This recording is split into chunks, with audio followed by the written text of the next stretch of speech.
All right. Okay.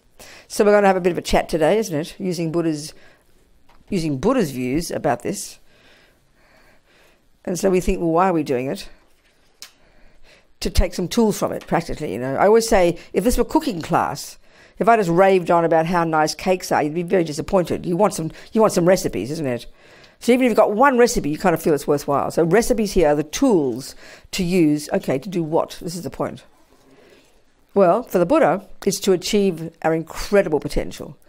Mind-blowing. Buddha's view about what we can become is mind-blowing.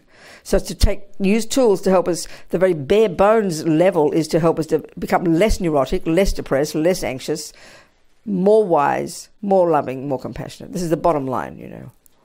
Bottom line. So let's listen for tools. You might not find any, and you don't have to. It's okay. It's up to you. Buddha's not the boss. You're the boss. So and then to take these tools to help us do this, you know. And the reason for this is so we can help others, for our own sake and for the sake of others. So this idea is roughly expressed in this little prayer we'll sing. The first two lines are, for those of us in the room who already identify with being a Buddhist, it's kind of reminding us of our reliance on the Buddha and his teachings. But the second two lines can express this altruistic goal, if you like, purpose of being together today.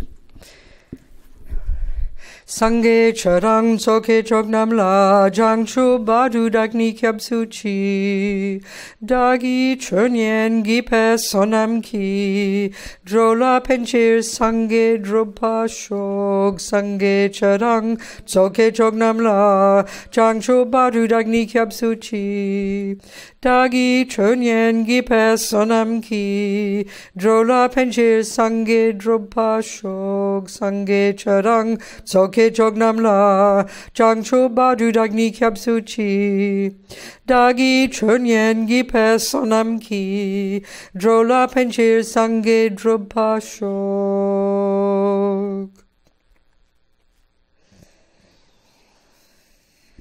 Okay.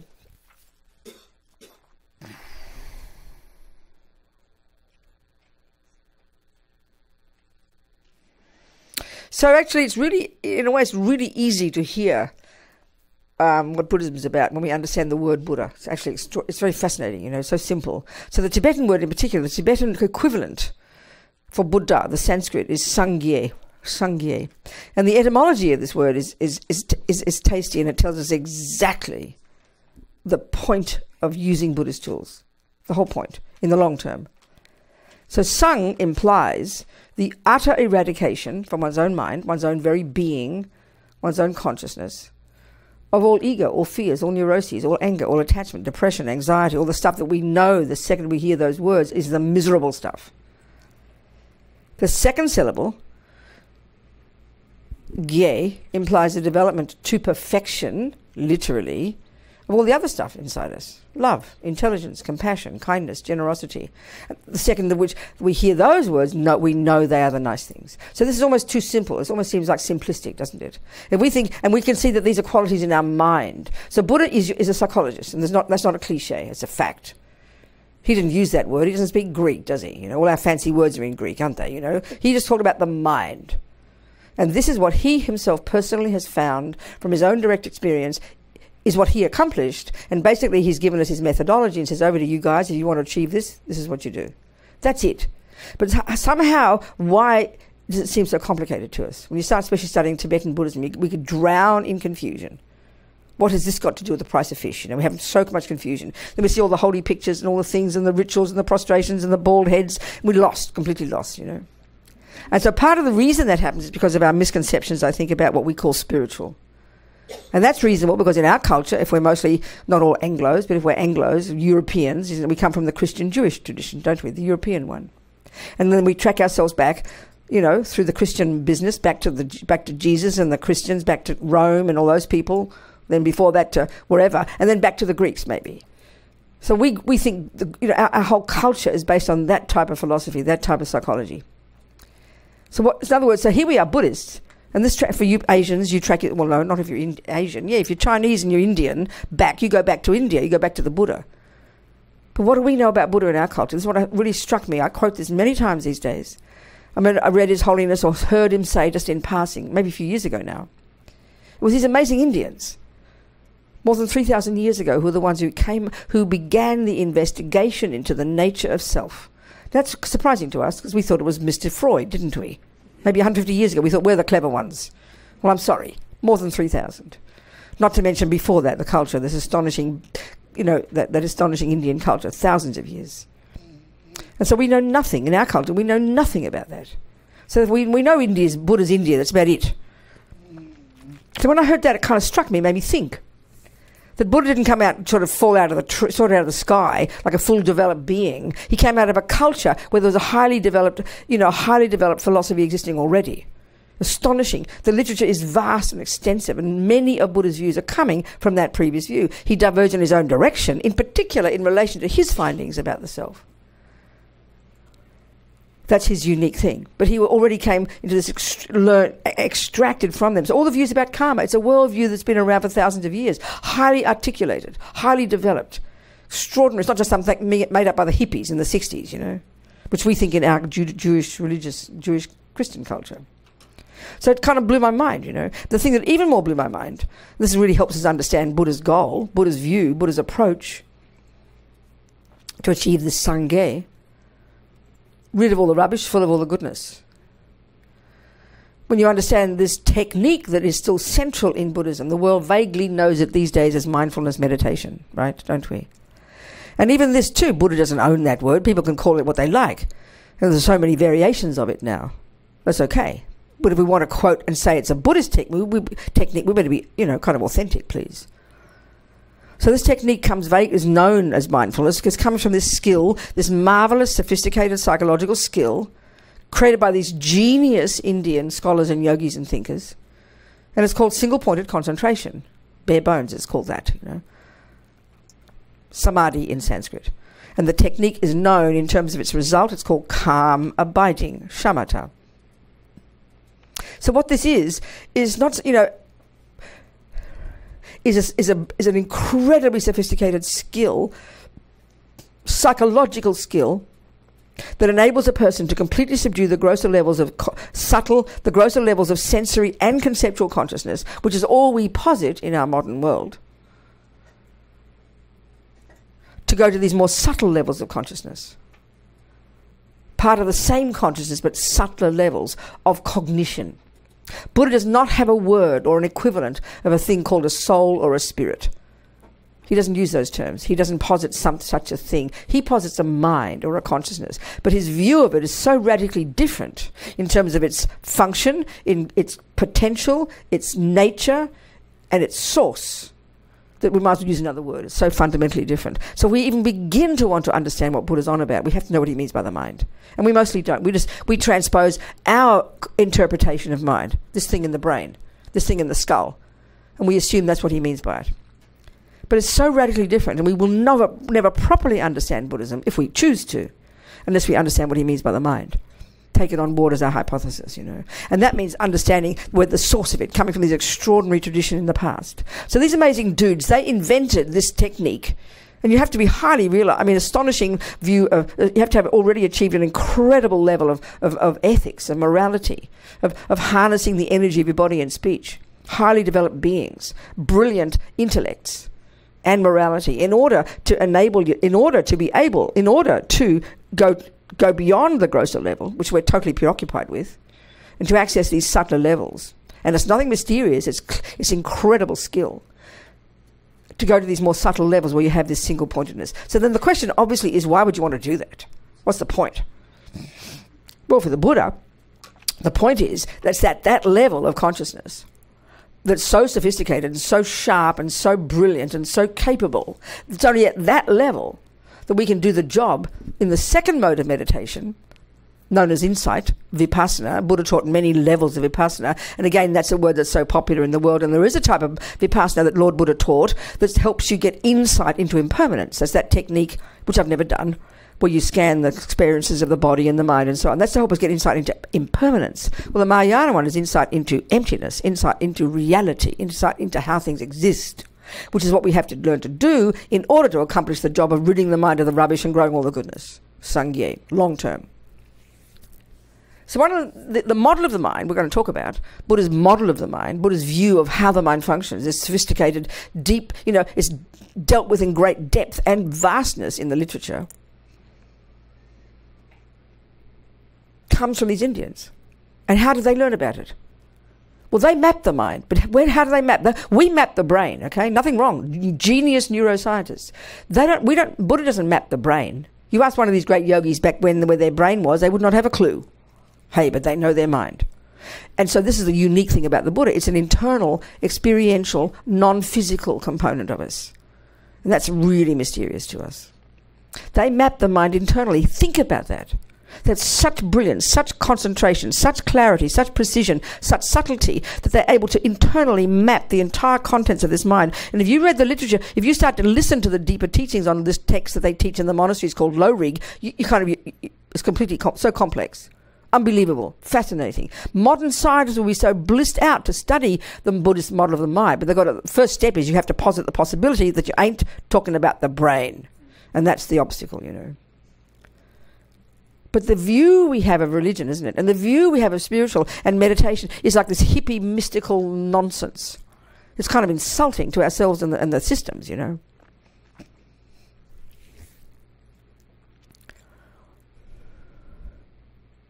They map the mind internally.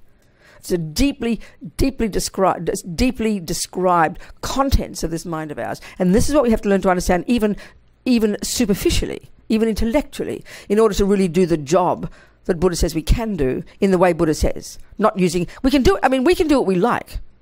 We don't have to be a Buddhist. We don't have to even use Buddha's words or his tools. But if we do use them, we should, you can't just make up what you think, which is what happens. Someone comes to a weekend meditation retreat, they have a bit of an experience and they write a book about it. And no one complains. Oh, I'm allowed to think what I like, we say. And we actually believe that. It's beyond insulting. It's beyond ignorant. So let's describe, just summarize what is the mind for the Buddha, and attempt to even understand the logic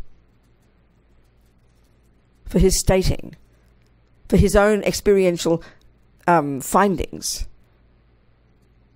which he says we've all got the potential to achieve, to rid our mind of ego, of fears, of jealousy, depression, anxiety, anger, etc., which we are intimately familiar with.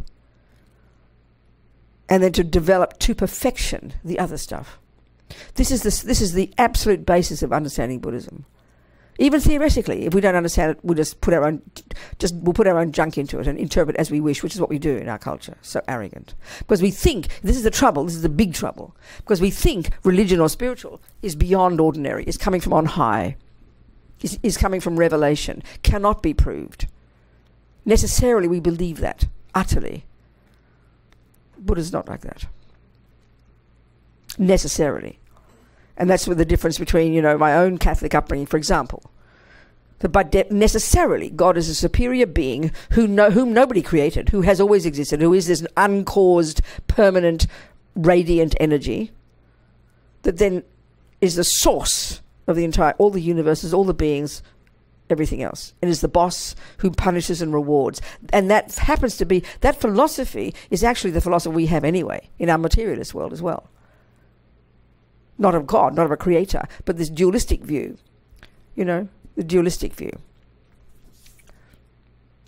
So Buddha diverged in his own direction from that view. So he uses the word, for example, he uses the word superior being, Arya being. But in Christianity it's one, the creator. There's no concept like that in Buddhism. So it's really important to even understand basically these ideas. And then when we understand this crucial piece of that the Buddha, every word he's saying is coming from his own experience, is not from revelation, is not from on high. And therefore, technically is not a belief. We say believe. When we say I believe in reincarnation, what we mean is you can't prove it, so you have to believe it. That's our view of Christianity. And I'm not criticizing that view. If you have total faith in a creator and you know that God has a plan, and you have faith in God, and when things go wrong or right, you accept it, then you'll be a perfect Muslim, a perfect Christian. It's rare to find. But that's not the Buddha's view.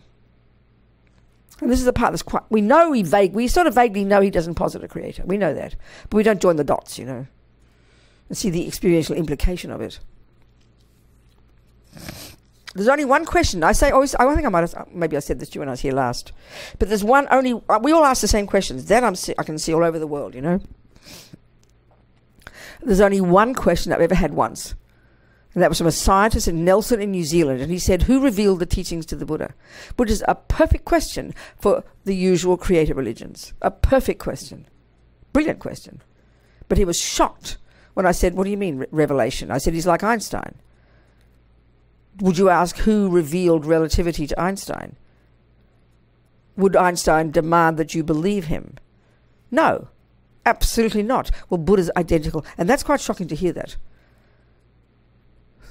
But that's the point for the Buddha. He was a regular guy who worked hard on his own mind and did this job of ridding it of all the rubbish and developing to perfection all the goodness. And that all he says is, just like Einstein, this is what I have found to be so. Every word in the Buddhist view of the universe, it's a vast world system. Not many people are interested in learning all that. We might just learn a bit of meditation, yeah. But it's a vast world system based upon the previous findings, the concept of reincarnation, the concept of mind not being physical, the concept of karma, all these things. It's like this vast world system. And Buddha has observed that is how it is. Not just believes it, not just made it up, not just teaching it, not revelation, not crossing his fingers and hoping. He says this is what he's observed to be true. This is shocking to hear this because we just have a deepest assumption that if you can't see it with your eyes, it can't be proved. So that we've got to shift our assumptions if we want to understand Buddha. It doesn't mean we have to, we don't have to delve into all of Buddhism. That's our call. You can like 1% of Buddhism if you want to. You're the boss. I like the big picture, that's all. Not that I have much knowledge about the big picture, but I like the big picture. So, okay. So this is the point about the Buddha. Everything that is Buddhism is called Buddhism. The philosophy, the thinking, all the teachings, the concepts about the mind. It's all coming from the experience of a person who found it to be so, and anybody since then who's done that same job. Bach wrote the music, but there's many people since then who've become their own Bach. They're as valid as Bach. You could say like that. Whereas, the Christian one is there's only one Bach and people can become like Bach. But the Buddha says no, everyone can become their own Buddha using Buddha's own experiences, his own methods, his own methodology. That's why, as His Holiness the Dalai Lama says, if we're studying and practicing Buddhism and you go each step of the way, ticking the boxes, that's my words, and verifying as you go, right? And you get to a certain point where you actually prove Buddha's wrong, then you must reject him, which is exactly what the Buddha did from the previous views at that time. He diverged in his own direction when he came to their final point of there being this subtle self. He said no, he went further. There is no this inherent self. That's where he diverged. So he found them to be wrong. He's not being rude, so he kept going. So if you're like that, you get as far as Buddha goes, and you find that he hasn't covered everything, then you must reject the Buddha. Of course you must. Experientially, not just intellectually. So we're the boss here. It's up to us. So, okay, the heart then of Buddhism is the mind. That's where everything happens. That's where suffering is. That's where happiness is. That's all the causes of everything are. That's where the workshop's in the mind. Tibetan's point here to the heart. It's interesting, So, as I was saying, we need to understand what he means by the mind.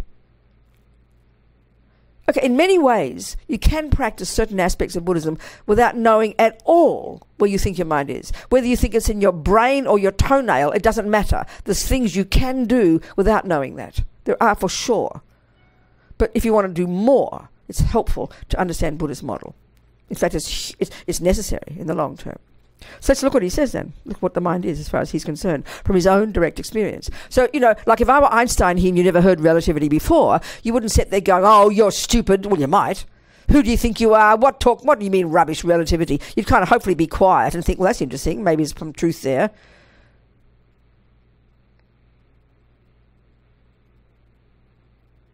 To open our minds, in other words. We're kind of grown-ups. We can hear things we don't like, It's helpful for us.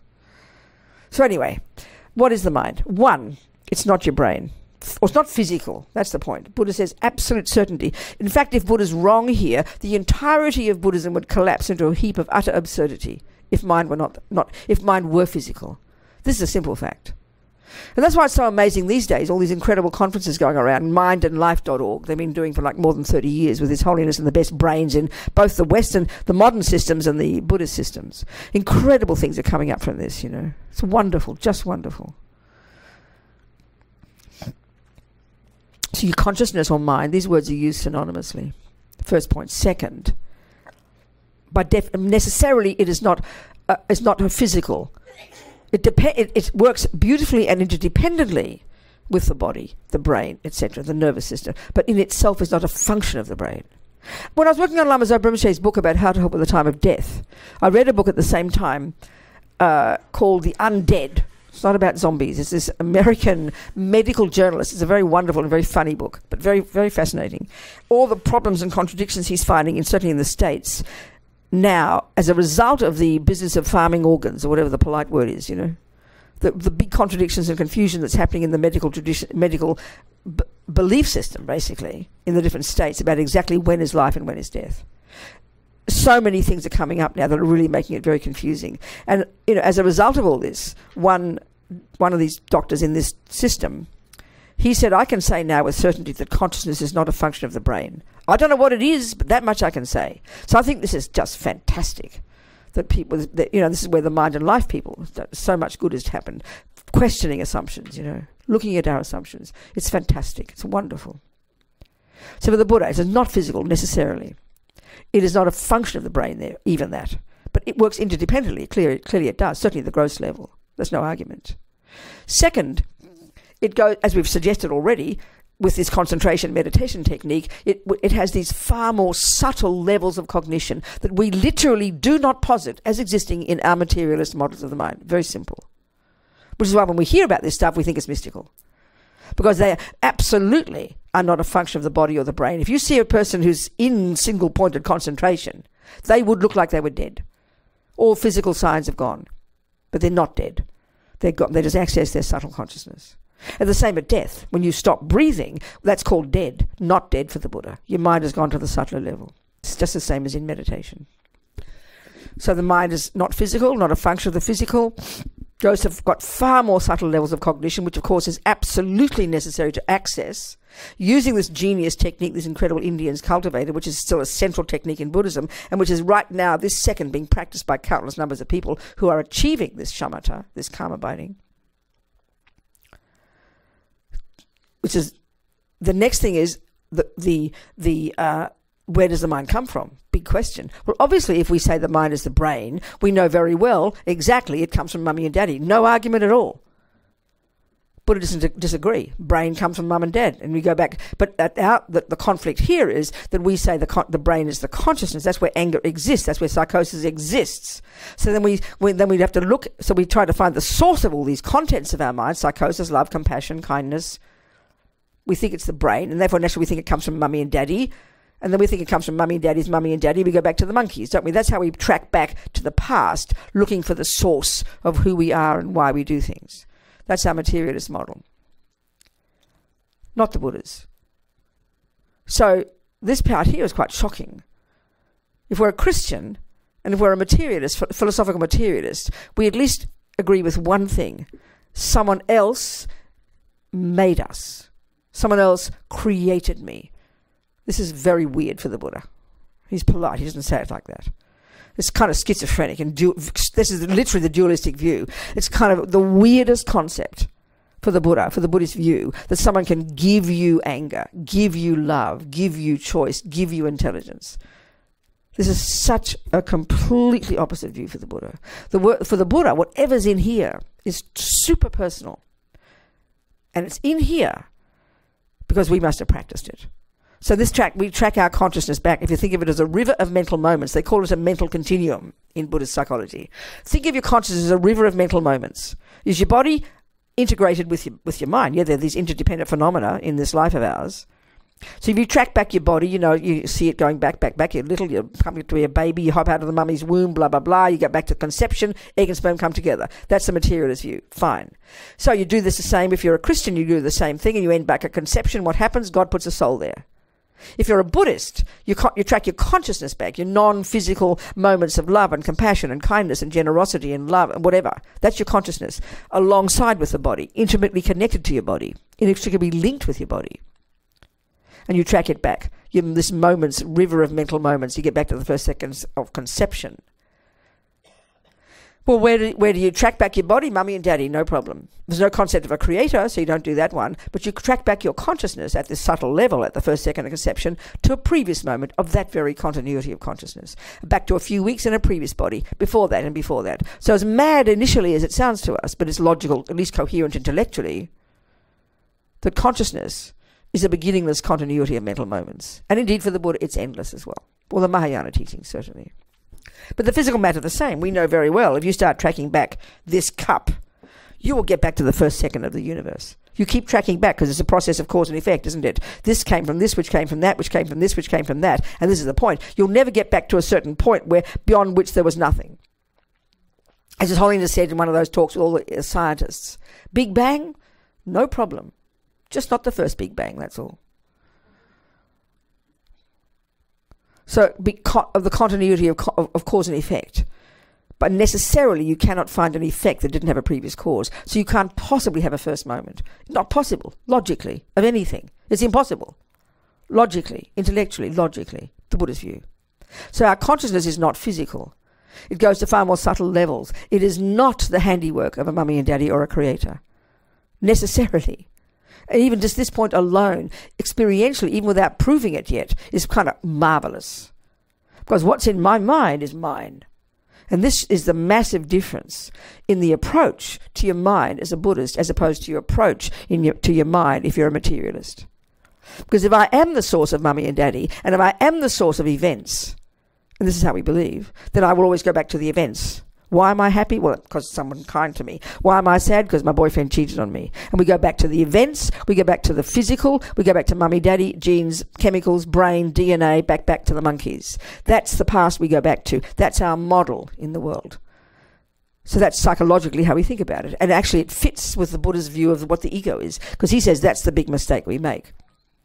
Ego's view is that I'm this innocent victim who didn't ask to get born, to whom bad and good things happen kind of out of the blue. And that's how we live. Buddha's view is not like that. Our mind is ours, he says. And what's in it is ours. And why is it there? Because we put it there. And it's a product of this continuity of cause and effect. In a sense, so in other words, we are responsible. So in a sense, we get this, but only when it comes to stuff up here, in the head, and intellect, and art, and science. So we know you can begin by not knowing one single mathematical thought. We know that. You can be completely ignorant of maths. But we know that you can learn, starting with 1 + 1 is 2, to become a genius like Einstein. We know that. So think of it one way. All you're doing is developing brand new thoughts. Using your mind, using your intelligence, using precision and clarity, and developing, growing this astonishing person so you become an Einstein. So who created the Einstein? You did, by your hard work, by changing your thoughts. It's very clear. You are the cause of your being an Einstein. You are the cause of your being a musician. You are the cause of your being a good gardener. You are the cause. You are the cause, and it starts with your mind. Your hands then do the job of playing the piano. Why are you good at piano, Robina? Oh, well, I've practiced for 20 years. What do you think? So you own it. You honour Steinway for the piano. You're grateful for Mr. Bach writing the music. You really absolutely adore your teacher who taught you how to do it. But you know you are the main cause. You know it's you and your hard practice and your tendencies and your hard work that created the musician. We get this. We don't use these words. Why are you angry, Robina? Oh, that's Fred's fault. Why are you happy, Robina? Well, that's Mary's fault. She's kind to me. So in other words, that view is how we believe when it comes to down below the heart, below the neck. Feelings, emotions, and experiences. Our view is profoundly different. When if you can't play piano, you don't go to the therapist.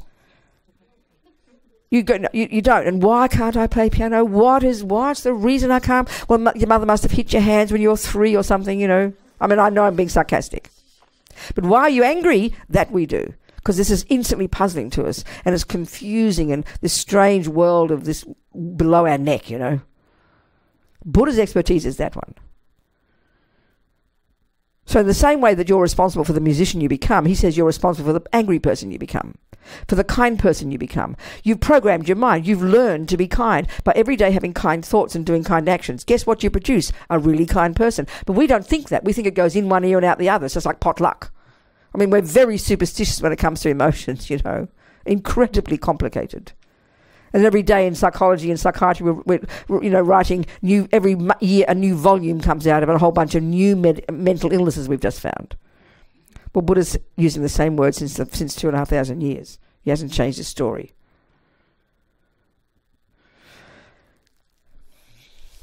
So, of course, the final thing that's different about the mind, this is beyond insane. We've said it already. It's potential to become a Sangye. Your mind becomes a Sangye, not your brain, not your nose, your mind, your consciousness. So what that is so the job of being a Buddhist, like I'm saying, therefore, is to rid the mind of all the nonsense, to stop practicing anger, jealousy, love, anger, jealousy, neurosis, and all the rest, which are the voices of ego. Stop practicing those and strengthen your practice of love and compassion and wisdom. That's literally, I mean literally, the job of being a Buddhist, from here to Buddhahood. That's it. And any practices you do should enhance that. That's it. That's the purpose of becoming a nun, if you think it's a reason. There's logic there. There's a purpose of having pictures. It's the purpose of doing prostrations. It's the purpose of having water bowls and doing offerings, all the things that look so ritualistic and Tibetan. In fact, if there's not a purpose to those things, don't do them. Chuck them in the bin. They're superstition. The heart job is to develop your mind to perfection and rid the mind of the rubbish. That's the job of being a Buddhist from beginning to end. And everything else you do that's in Buddhist techniques is to enable you to do that. That's it. And we get that. There's something simple about it. But if we don't understand what you're trying to achieve, this is why all this is so utterly confusing to us, So your mind's not physical. It goes to far more subtle levels. It's not the handiwork of someone else. And it's got this incredible potential to be perfected. That's the end result. Sangye. So this is the point now. If it is possible to rid the mind of all the rubbish and grow all the goodness, it's fairly evident then you'd better learn to know what is the rubbish and what is the goodness. How do you identify it? Like, you've never heard of gardening, you've never heard of botany, and you know that your garden's full of all this weird green stuff. Don't even know to label anything. But someone has found that you can rid the garden of all the weeds and grow all the flowers. Well, you better learn botany, hadn't you? You better learn to know how to identify a weed and identify a flower. It's pretty logical. So in this case, we better learn to identify what is a neurotic state of mind that Buddha says we can get rid of, and what is a virtuous state of mind that we can develop to perfection. It's not complicated. But this is, again, so different from our modern psychology, it makes us nervous because it sounds like religion and holy and judgment. So to get us to hear these words, we have to do lots of work, even. So in the Buddhist model, it's not complicated. In principle. First of all, one way of dividing the mind is into sensory consciousness and then mental consciousness. And this is already incredibly fascinating. This is really telling. Well, I'll just do a little experiment, you'll see. This is amazing what it indicates. Sensory consciousness. So, okay. My eyes go over here, and I'll say, what a pretty cup. And in fact, I would say that. It suits my... But our normal view is, isn't it? If I say, what a pretty cup, listen to this. This is a really important point. This is really fundamental to Buddha's approach. We all naturally assume that my eyes... First of all, my eyeball, with all the bits and pieces making it work, and the eyelid open, my eyes cognize a pretty cup. We would never question that for not a second. But Buddha says, don't be ridiculous. Your sensory consciousnesses, and there are 5, and here the word consciousness is synonymous with mind, by definition not physical. So eye consciousness, spelling it out, is that part of your mind that functions through the medium of the eyeball, the eyelid being open, the nerves all working, right? The consciousness is that part of your mind which is not physical, functioning through the medium of the eyeball, and it can only cognize 2 things, shape and colour. That's it. Ear consciousness can only cognize sound, bare sound. So it's the obvious question is then, isn't it? The obvious question. If my eye consciousness is not capable of cognizing a pretty cup, which part of my mind, my consciousness, does that cognizing? Well, that's your mental consciousness. You've got your sensory and you've got your mental. That's where the workshop is. That's the Tibetans, I said, point below the throat, point below the neck, to the heart here. That's where the workshop is, as Rinpoche puts it. That's where we have to learn to be our own therapist, as Lama Yeshe puts it. And these are literal truths, This is where all the thoughts are. There's two main things about the mind in Buddha, many things, but two main ways the mind functions. One is in terms of creating karma, which we'll talk about. The other one is simple. As Geshe Tashi in London, our Lama there in our centre there, said one time, it's like all day, every millisecond of any sentient being experiencing anything, even just passively, is like we're shooting a movie all day. Every single thing gets stored in the mind, stored there. So the Buddha would say our mind goes back to beginningless time. We've had beginningless lifetimes, and as insane as it sounds, everything that we've ever experienced is stored in our consciousness as a memory. Now look at us here. Look at us now. We talk about how you can't remember a past life. Well, I'm very sorry. It's 11 o'clock. Try and account for, since the moment you got up this morning, for every millisecond thing that you've thought and said and done. We'd be miserable failures. We can't remember 99% of today. Because gross consciousness doesn't have the capability. Gross conceptual consciousness doesn't have the capability. But everything is stored there. This is why the Buddha would assert clairvoyance as nothing special. And we've all had it countless lives, he says. It's the natural capacity of our mind at a subtler level to access our own past memories. They're right there, stored in our consciousness. Not discussing brain. That's how come we remember past lives. It's logical when we understand this. So everything is stored in our mind. So the little bit that I've stored in my mind that I can recall from this life, let's say, developing remembering it's a cup, remembering that's maroon, developing over my lifetime my idea of what I think is pretty. And so we can see, so in a millisecond, you'll laugh at this, but it's literally true. What happens is the eyes go over here, eye consciousness cognizes that shape and color, and in the millisecond, quicker than Google, and I really mean this, the way they describe the way conceptual mind functions, it's mind-bogglingly interesting, I tell you.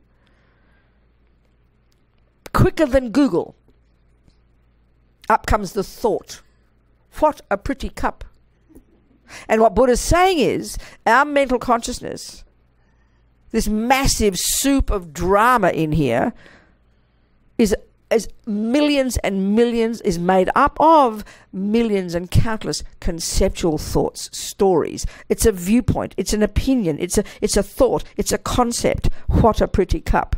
It is maroon. That is also a concept. It is a cup. That is a concept. They're all concepts, and this is the point now.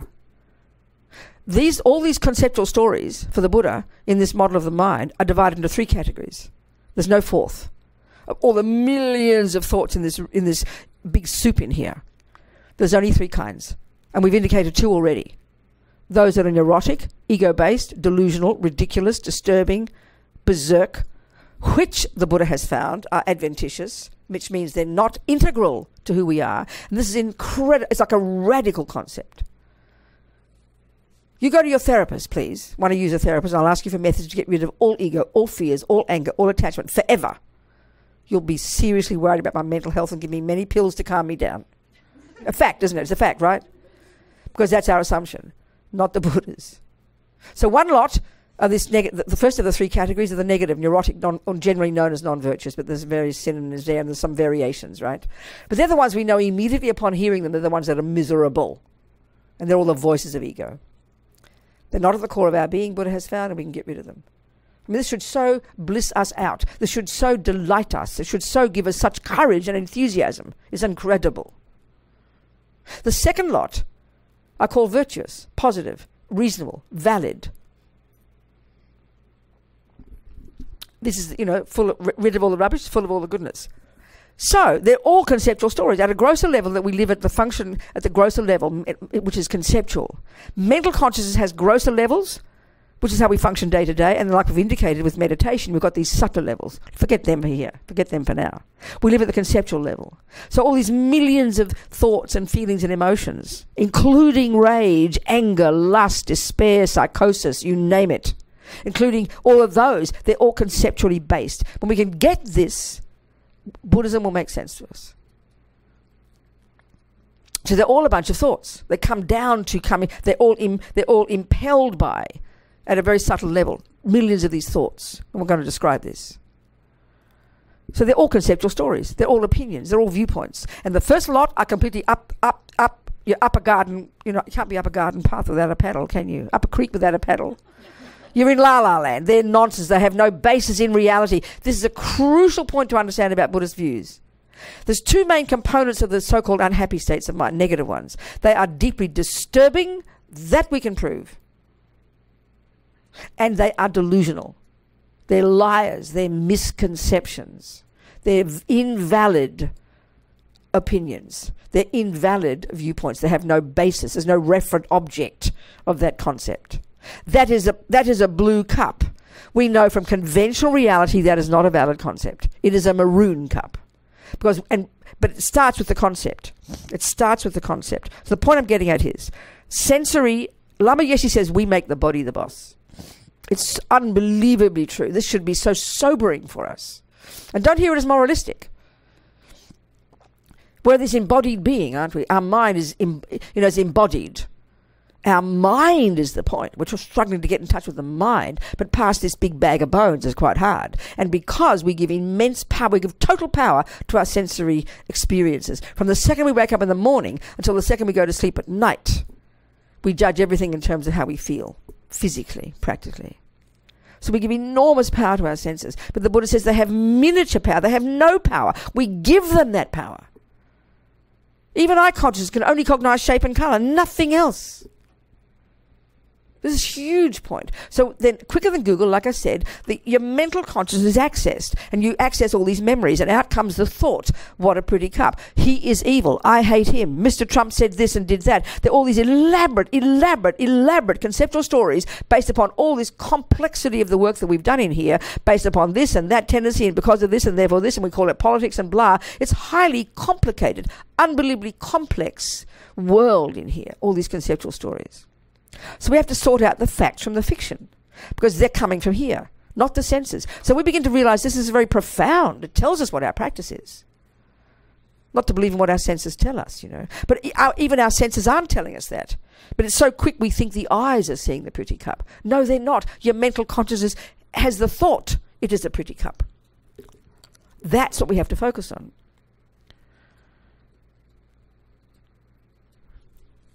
So the mental consciousness is where the workshop is. We have to understand Buddhist model of the mind. So there's the first two categories. Those are neurotic, delusional conceptual stories, neurotic, delusional viewpoints. Then there are those that are valid, relatively valid, and are not disturbing. They're opposite. There's a validity about them, literally, not just in a religious sense. We're going to explain. The third category, I like to call them the mechanics of the mind. And these are immensely important. And these are what are developed in concentration meditation. They're called intention, attention, concentration, good memory, which is known as mindfulness. But we put all these bells and whistles on mindfulness and think of some kind of special religion or a special kind of holy state of mind. No, it's not. It's simply a bare bones capacity to not forget what you're doing from moment to moment. That's literally what it is. Whether you're a murderer or a meditator, you need good mindfulness. That's why Lama Zopa said one time, Lama Zopa says, and I quote him, thieves need mindfulness. Well, I know at one teaching at Vajrapani, someone got very upset and left the course and wrote and said that I'd insulted Vipassana meditation. No, I'm just quoting Buddha's teachings. Mindfulness is the capacity to not forget what you're doing moment by moment. I stand up to go walk to the door, then I get distracted halfway. Oh, what was I doing? That's called mindfulness. It's better to be calling it not forgetfulness. It's quite literally that, no more and no less. There are different interpretations in different traditions in Buddhism, but that essentially, if you look at the Buddhist model of the mind, these conceptual states, that's in this third category, which often they refer to as neutral. That's misleading. It doesn't mean they're not important. It means they're neither virtuous in their character, like love and compassion, nor are they non-virtuous or neurotic in their character, like anger or jealousy. So they've got a particular meaning, but they're utterly necessary, and they are developed incredibly in concentration meditation. They all do their job, in our daily life. They're all doing their job all the time. So it's a very distinct model. And we do not talk like this in our culture. We do not ever talk about virtuous and non-virtuous. That's scary, because that sounds like you're judging somebody. We don't like to do that. So it takes a while to hear this without neurosis, without being moralistic about it, without being guilty and neurotic. So we have to distinguish between these two.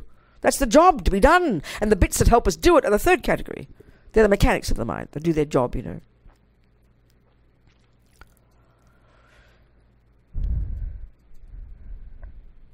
So then how do we distinguish? Where do we start distinguishing between the facts and the fiction? Because remember, the key two characteristics of the unhappy, the neurotic ones, is they're disturbing. That's provable. Anybody, every day, check when you are anxious, check the depression, check the anger. You, forget about everybody else, are deeply disturbed. That's very evident. Then you have this other characteristic, which is quite abstract initially to us, that they're delusional. That sounds kind of shocking, you know.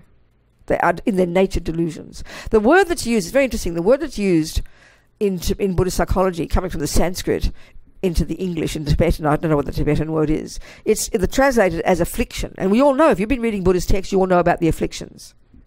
Oh, I have so many afflictions, you know.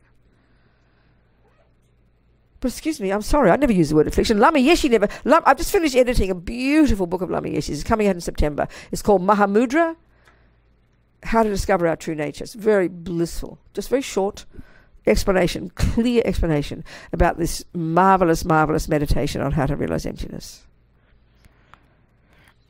And Lama had his own amazing way to interpret. He was extraordinary, actually. In the 60s, when he first met Westerners, he somehow intuitively, even back then, was able to kind of to intuit the words that made sense to us modern people. He talks even back then in the 70s when I'm editing, and sometimes I can't understand what he's saying. His grammar's a nightmare. But he has his amazing skill to choose the right words. It's quite remarkable. He never used the word affliction. He just knew back even in the 1960s it was a dumb word in English. It's like medieval.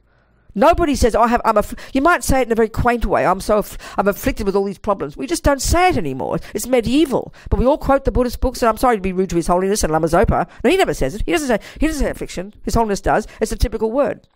But because we think it's religion, I've got mental problems over here, but I have afflictions over there. Well, listen to this word affliction, please. It's going to shock you.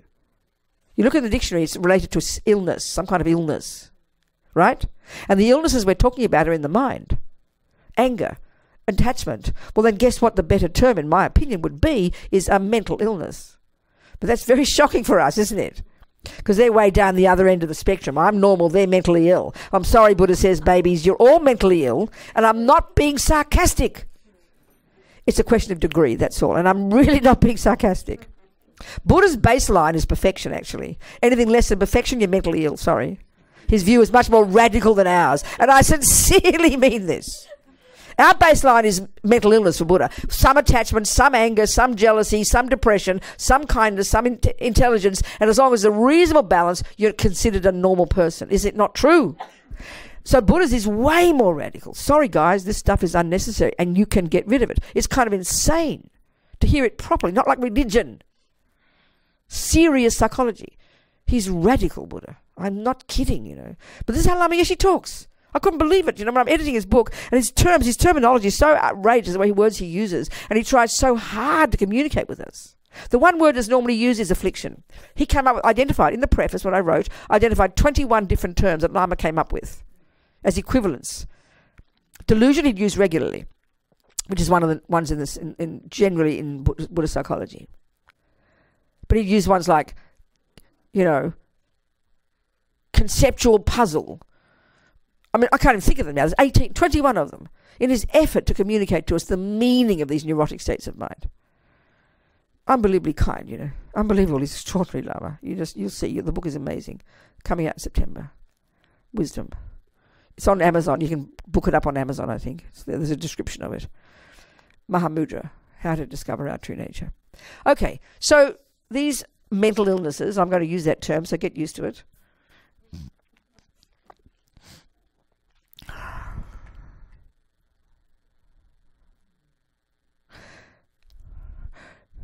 Okay, so the question has to be, why would I want to get rid of anger, attachment, jealousy, anxiety?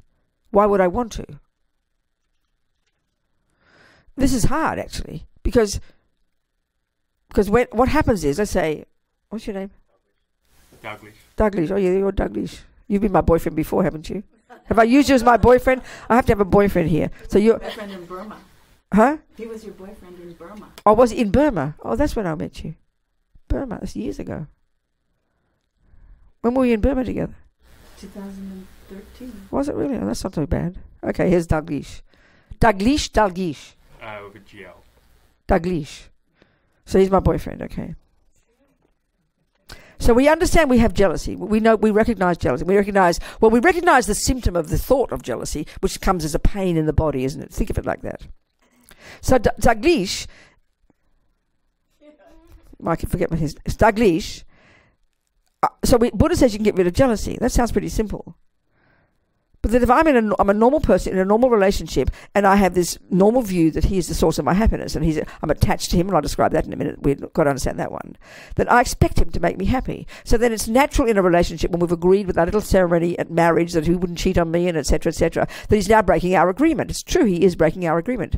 He's cheating on me, let's say. So then when I hear that Buddha says, well, you can get rid of jealousy, I'll say, but excuse me, I'm allowed to be jealous because he broke our contract. So to even get to the point of being able to hear the Buddha says you can get rid of it, to even want to get rid of it is already a massive amount of work. Do you see my point? That's one of the massive obstacles we already have, because that is the philosophical view we have in our world. But where do you think it comes from? From our own minds. This is the view of ego. This is one of the functions of ego. This dualistic view. We got born with it. We got programmed with it from practicing it before.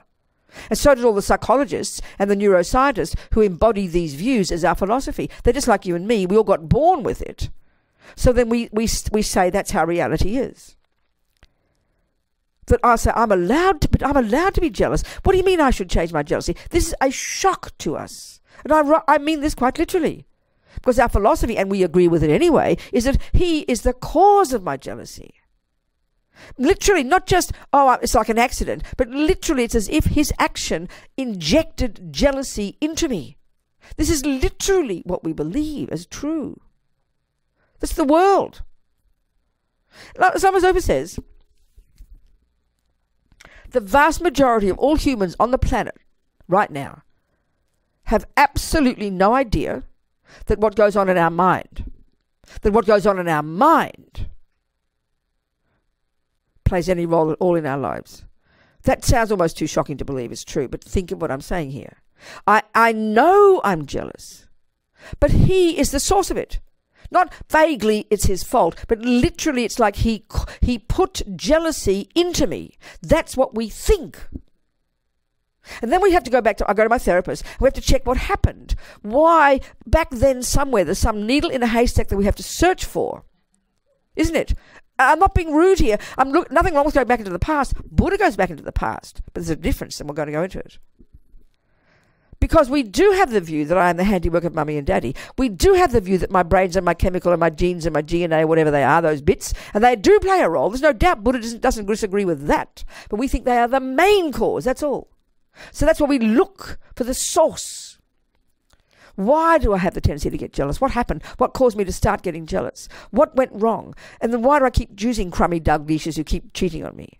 This is reasonable. This is what we do. So we are literally innocent victims of other people's handiwork, other people's actions, of other events. That's why we look into the past. I mean, ego thinks this. You can't blame Freud for embodying these views, or whoever does, all the viewpoints. This is what ego thinks. We've already had this view for many eons, Buddha says, when we perfected it. It just happens to be in our experience, in our materialist models, and I'm not being sort of fundamentalist here, philosophical materialist views. They are the views that prevail in our culture. It's good to understand them. We need to. But the Buddha's view is fundamentally different in many ways, so I think it's extremely helpful for us to be intelligent about it and distinguish these differences, not just try to merge them into one big glob and think, now, science has proven Buddha. Sorry, it has not. So I'm putting together. Fantastic. That's what His Holiness is doing. So amazing, so compassionate, so kind, so humble of him. He's even asked all the scientists, he gave $750,000 to somebody to map the mind, map the brain. He doesn't need to map the brain, he's mapped it himself a long time ago. But he's trying to make us happy in our culture, to try and bring these two views together. So marvellous. So kind and compassionate, He's got a perfect map of the mind. He doesn't need a map of the mind. And he's not shoving the Buddhist view down their throats. He's so kind. Do you understand my point? That's my opinion. It's very fascinating to me. So we have these fundamental wrong, Buddha says, misconceptions about all these states of mind. So the Buddhist point is this. Yes, life is interdependent. Douglas did cheat on me. No argument. People saw it. We can prove it. Buddha agrees he did. But it says there's two things going on. There's his action and there's what's going on in my mind. Our view is, and we don't analyse it deep enough to really see how contradictory it is that his action is the source of my jealousy. That's what we think. That's why to even hear the thought Buddha says you can stop being jealous is like ridiculous. And that's why Lama Zopa says the vast majority of all humans have no idea that their jealousy plays any role. He is the one that plays the role. He is the source of my suffering. And it's exactly the same with happiness. Why are you happy today, Robina? Douglas is so kind to me. So in both cases, it's the same philosophy, the dualistic view of blaming an external event for my suffering and my happiness, except we don't call it that. It's exactly the same philosophy. My happiness and my suffering are coming from out there, literally.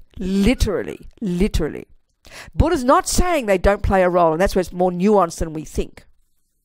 And this is where it's like a minefield to try to contemplate this stuff, to understand it, because it's just not evident to us. We've got to use our noggins to get through this stuff. First, intellectually understand the model.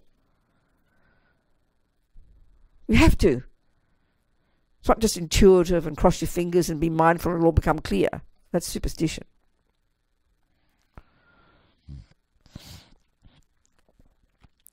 So that even to get to the first point in my relationship of beginning to even acknowledge, to dare to even be able to hear. Wow. I could actually learn to become less jealous.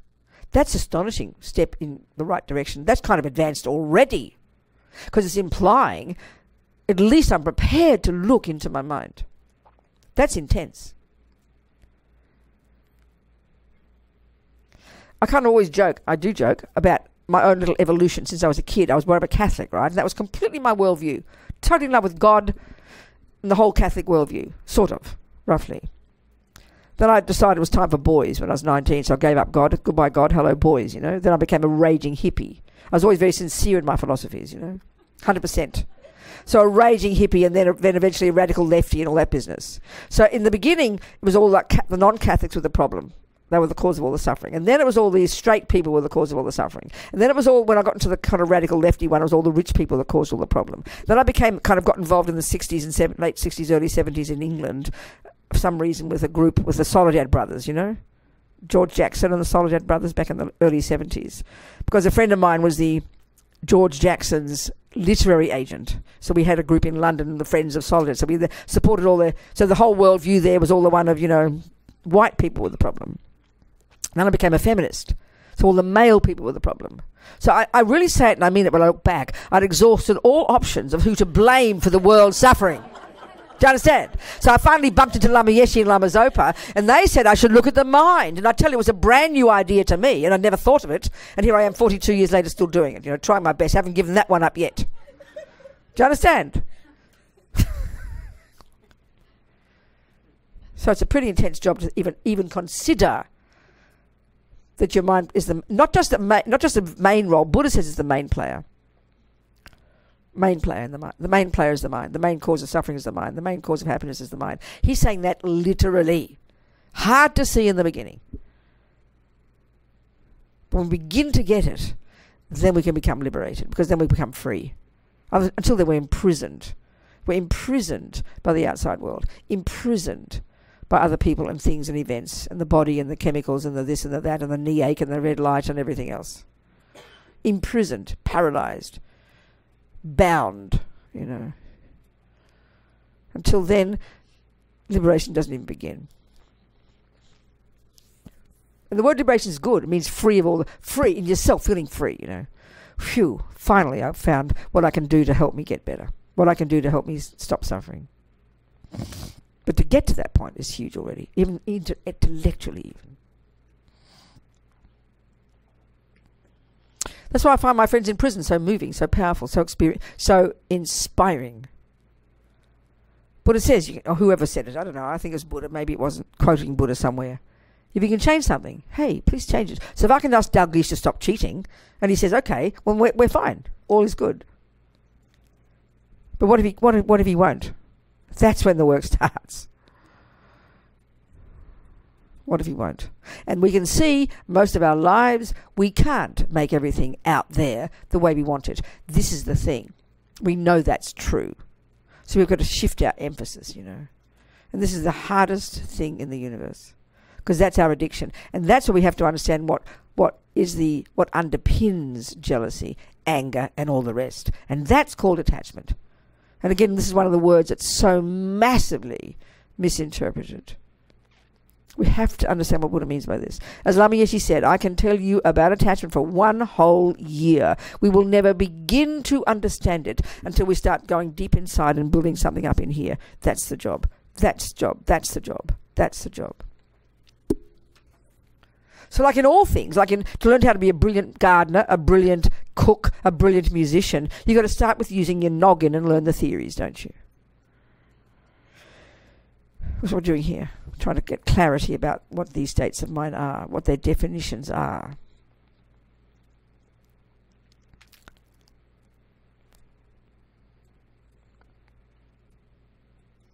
So as far as the Buddha is concerned, in his little package of teachings which he first taught after he sorted all the business out and became enlightened, is the Four Noble Truths. Well, first of all, the truths aren't noble. It's really interesting. It's the four, and I like the word facts. Seems more down to earth than truth, doesn't it? The 4 facts for the noble ones. A noble one is just a term, whatever it is in Sanskrit, I don't know, for those who've realized this stuff. The 4 facts. Facts of life. Good way to put it. So that, as we know, the framework of these 4 is the concept of suffering. And this is kind of interesting because it's massive in Buddhism. You can say almost the whole of Buddhism can be presented in terms of getting rid of suffering and its causes, sang, and developing happiness and its causes, gye. Sangye, you can say it like that. And it's really true, because if you look at your life, we look at our lives really down to earth, get right down to basics, we can see that our life every day consists of desperately trying to find the things that will cause us happiness and desperately trying to be free of the things that cause us suffering. That's a pretty basic way to say the entirety of life of all the beings, all the ants, monkeys, humans, you name it. And what Buddha's saying is we can get rid of suffering and develop all the happiness, sangye. And that all the delusions, this is the reason why I want to get rid of jealousy, because his point is, yes, Dalglish does play a role. He's one of the many causes for my suffering. Definitely is. But he's only a secondary cause. He's merely a catalyst. The key cause, the main cause, literally, is the jealousy itself. Quite simple. Not a difficult concept. This is not a difficult concept. It's not complicated words like in emptiness. This is a simple concept. The Dalglish is the merely a catalyst. His action catalyzed my jealousy. And that the jealousy is the thing I have to look at. It's not complicated as a thought, but it's mind-bogglingly shocking in its implications, because we don't think like that. We don't think like that. And because, of course, if we think that the jealousy is a function of the brain somewhere, we can find the bits and pieces that do it, then it's weird to think you can get rid of jealousy. It means you've got to cut a piece out. Well, we tried that in the 1930s, and it didn't work, did it? We turned people into veggies.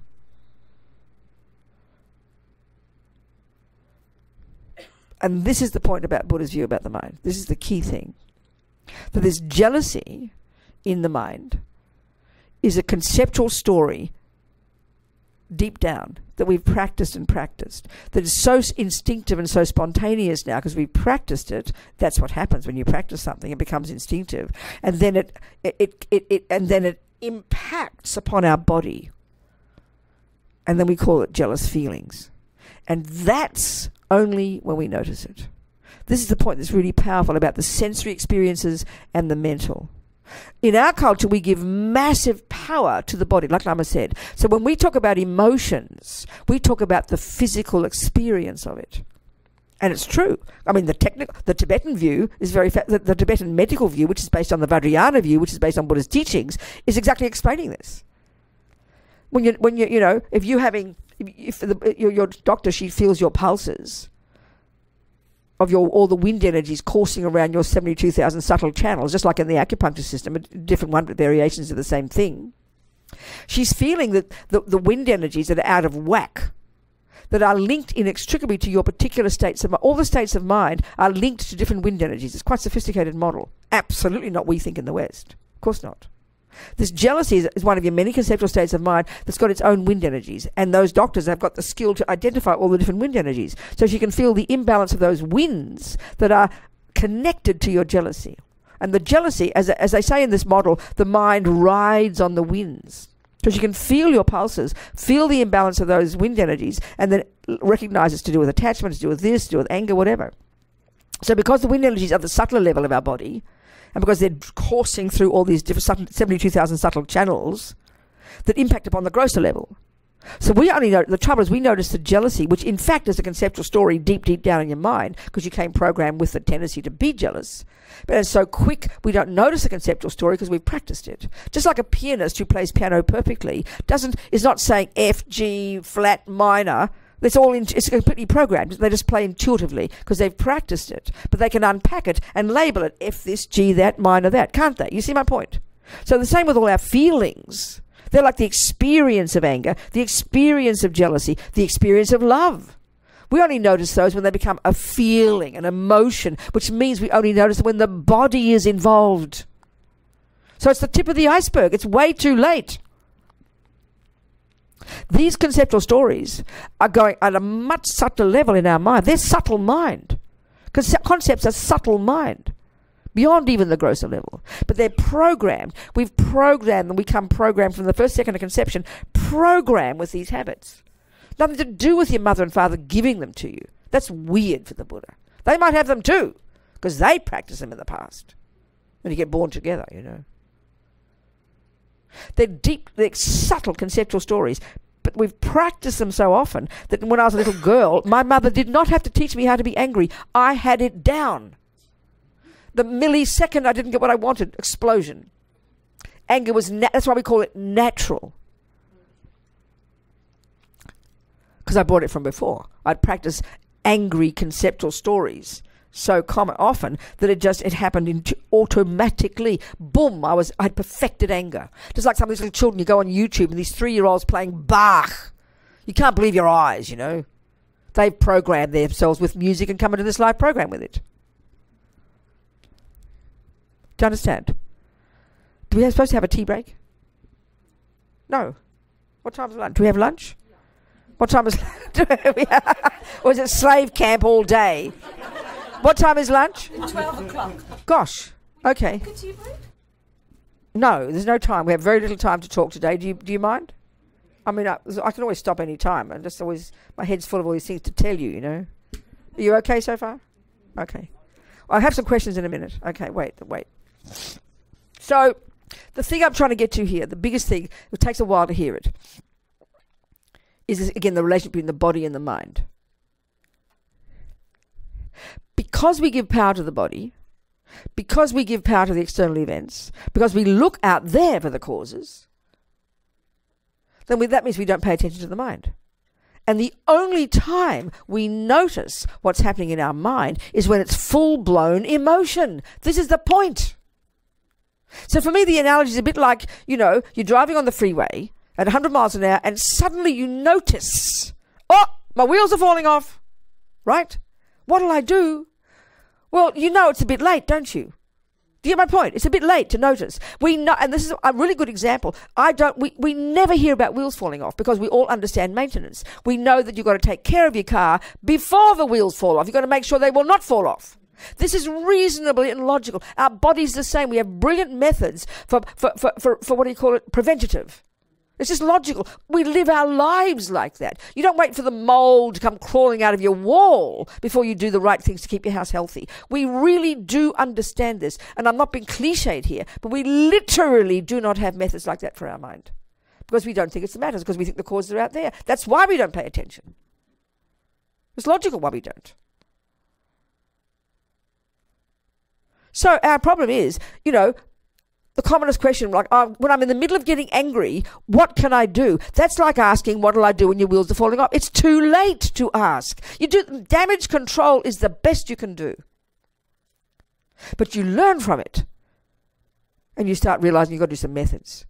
So our problem is this. Our mind is going at a subtle level. This unconscious from beginningless lifetimes, it's all there. We know from the second we wake up until the second we go to sleep, there's these raging, uncontrolled thoughts. Is it not true? But they're deep down in there and we don't pay attention until, it's like a football field with 100,000 people all shouting together in the distance. It's just a roar, isn't it? But that's what it's like inside. 100,000 different thoughts all happening. Non-stop. Chaos. Utter, unedited. I think it's unedited James Joyce. I mean, I'm going to be stupid here. It's complete chaos in there. But we don't pay attention because we're addicted to the physical world today and the objects of our senses and getting the things done and doing this and driving the car and picking our nose and going to the toilet. But the thoughts are never stopping, right? They're just always there. Now, the only time we notice what's happening is when one of the voices is louder than the other 999,000. You get my point? And then we go, and that's when the anger finally, which is underneath there as a conceptual story, raging on, chatting away, old habit, all mixed with the jealousy thoughts, the attachment thoughts, the love thoughts, the kindness thoughts, there's chaos. And then one of them finally comes to the surface and you hear that voice. And that's when I'm about to kill Douglas. Oh, I'm angry. What'll I do?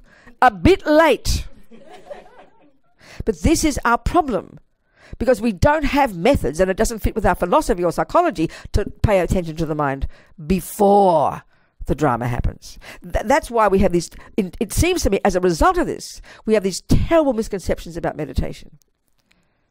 The first misconception about mindfulness meditation, which is what the world thinks of as meditation, is that it's an alternative to a pill, which means you only do it when you get a headache. And the headache's just a symptom of a deeper problem. So naturally, with that assumption, in other words, if Douglas and I are really happy and blissful, and someone suggests you should learn to meditate, but what are you talking about? I'm happy.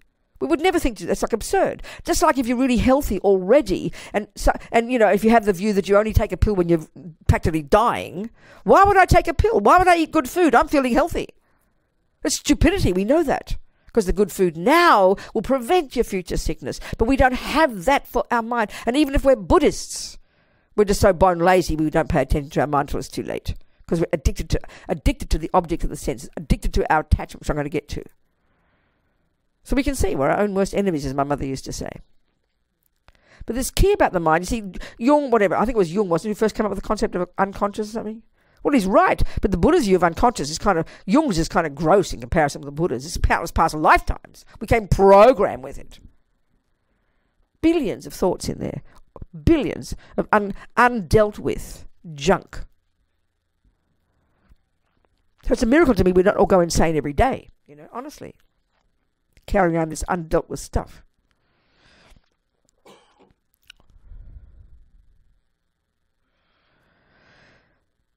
So then anger, for example, attachment, jealousy, these simple words, they are conceptual stories. It seems very shocking to hear this because we are believing that they're physical experiences, they're emotions, Yeah, they are, but that's the tip of the iceberg.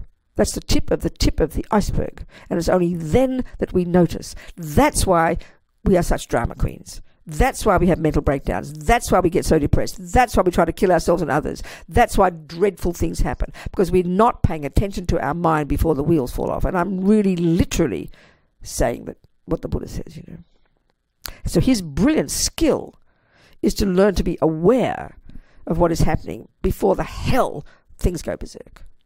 That means you can, even without getting greatest realizations, even without getting the greatest realizations, with solid work, using Buddha's skills, you can navigate life, no matter how bad things get, you can navigate life without going crazy. You'll be able to work with things because you're dealing with the mind. This is literally true. It's not some mystery, Forget about the brilliance of when you get single point of concentration. I mean, in this book, Lama has a chapter on the qualities, the benefits of getting samadhi. Are incredible. They're incredible. They're like science fiction for us. You'd have absolute effortless control over every thought. It's like you wouldn't have unconscious. Can you imagine that? Effortless control over all your thoughts.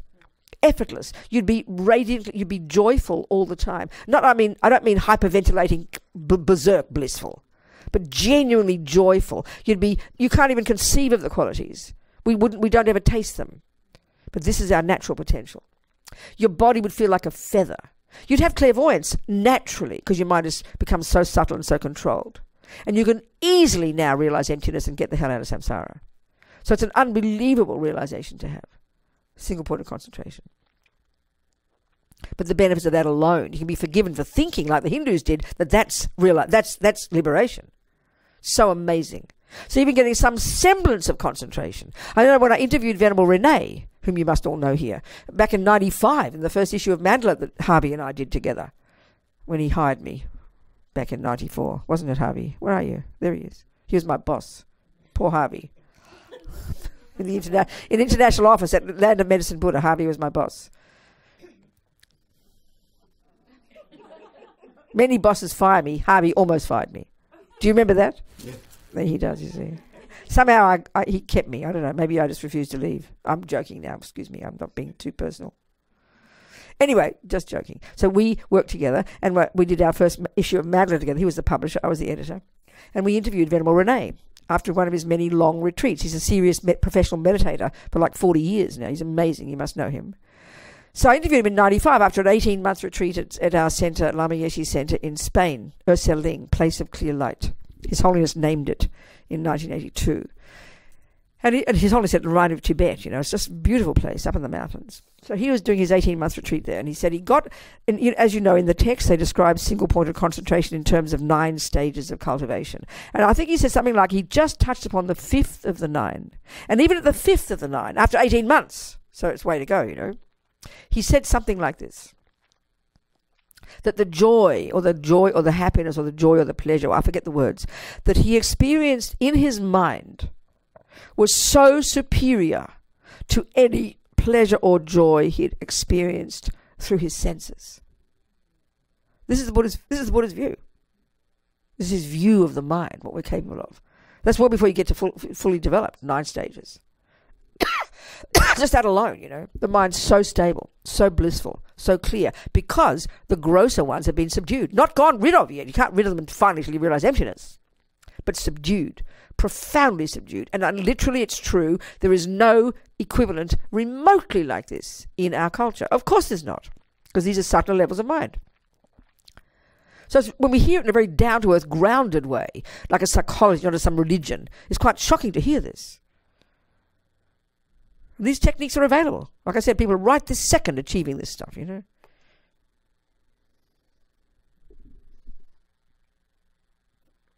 So, okay.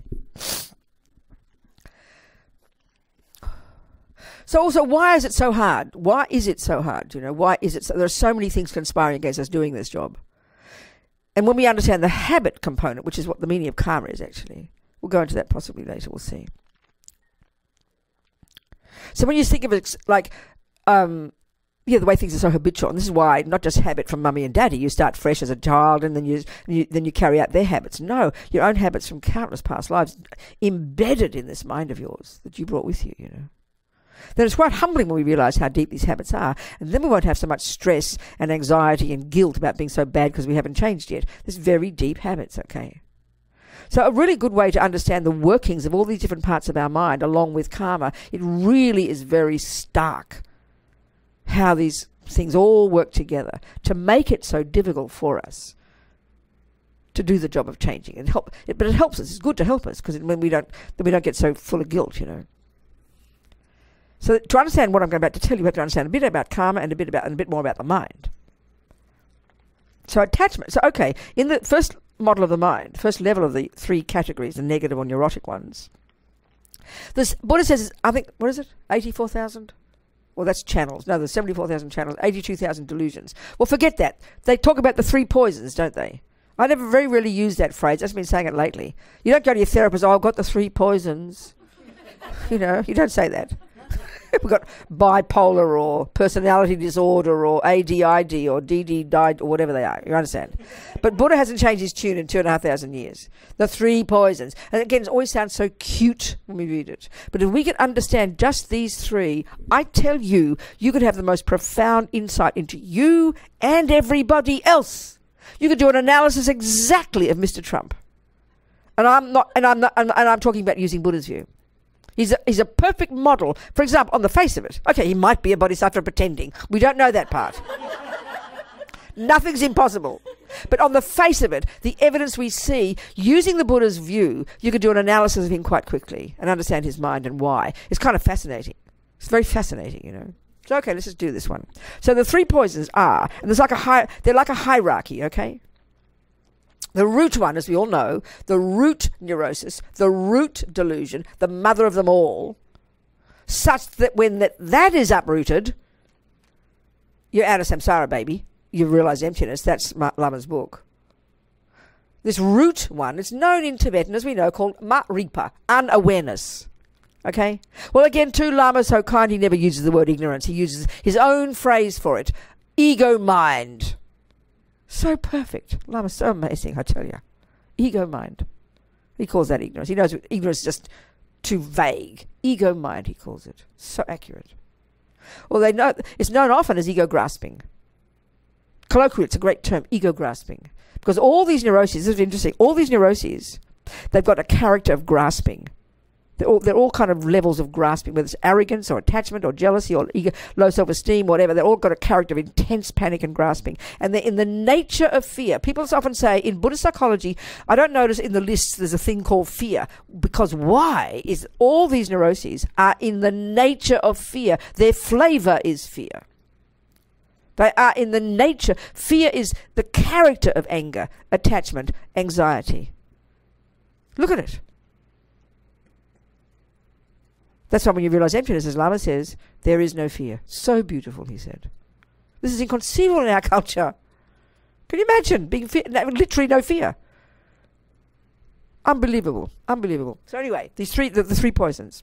Ego grasping, the primordial one. Since beginningless time, Buddha says, the deepest, that informs all the others. All the others are voices of. So because it's the deepest, you don't rush to that one first.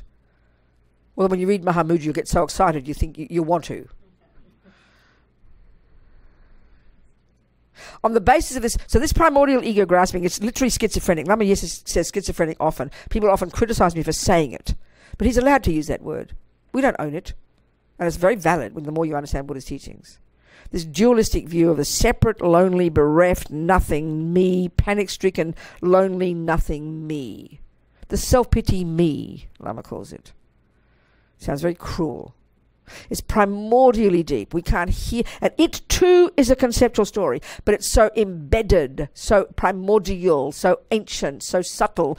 We can't possibly hear the conceptual story that it's saying. Because it's absolutely crowded by all the others, which are the voices of it. So the next one that ego grasping gives rise to naturally is called attachment. This cute word. You have to understand the definition of it. Otherwise you'll get very depressed. Because we use it in our culture as something good, equivalent to being close to your friend. Oh, Robina and Douglas are really attached in their family. That's a good quality. They're close to each other. This is not Buddha's definition. If we could understand really well this attachment, it's like this monster inside us. And don't get guilty. Don't be moralistic. But the irony is, because we have access to our virtues, because we can access our kindness and intelligence. That's how come we're in this room and not the gun club. Get my point?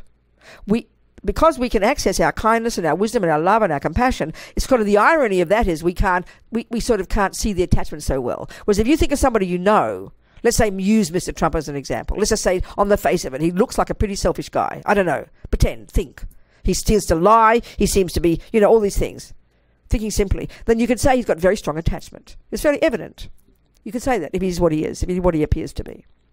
But it's hard when you're really kind and really loving and really generous to notice attachment. But it's there in every one of us, and it's really hidden, totally hidden. It's so sneaky, So attachment, what is it? It's a deluded state of mind. It's a conceptual story, pretty embedded. And effectively for Buddha in the Four Noble Truths, in the Four Truths for the Noble Ones, the Four Facts for the Noble Ones about suffering, in the second one, so the four are, there is suffering, the second is there are causes, the third is you can get rid of it, and the fourth is how to do it.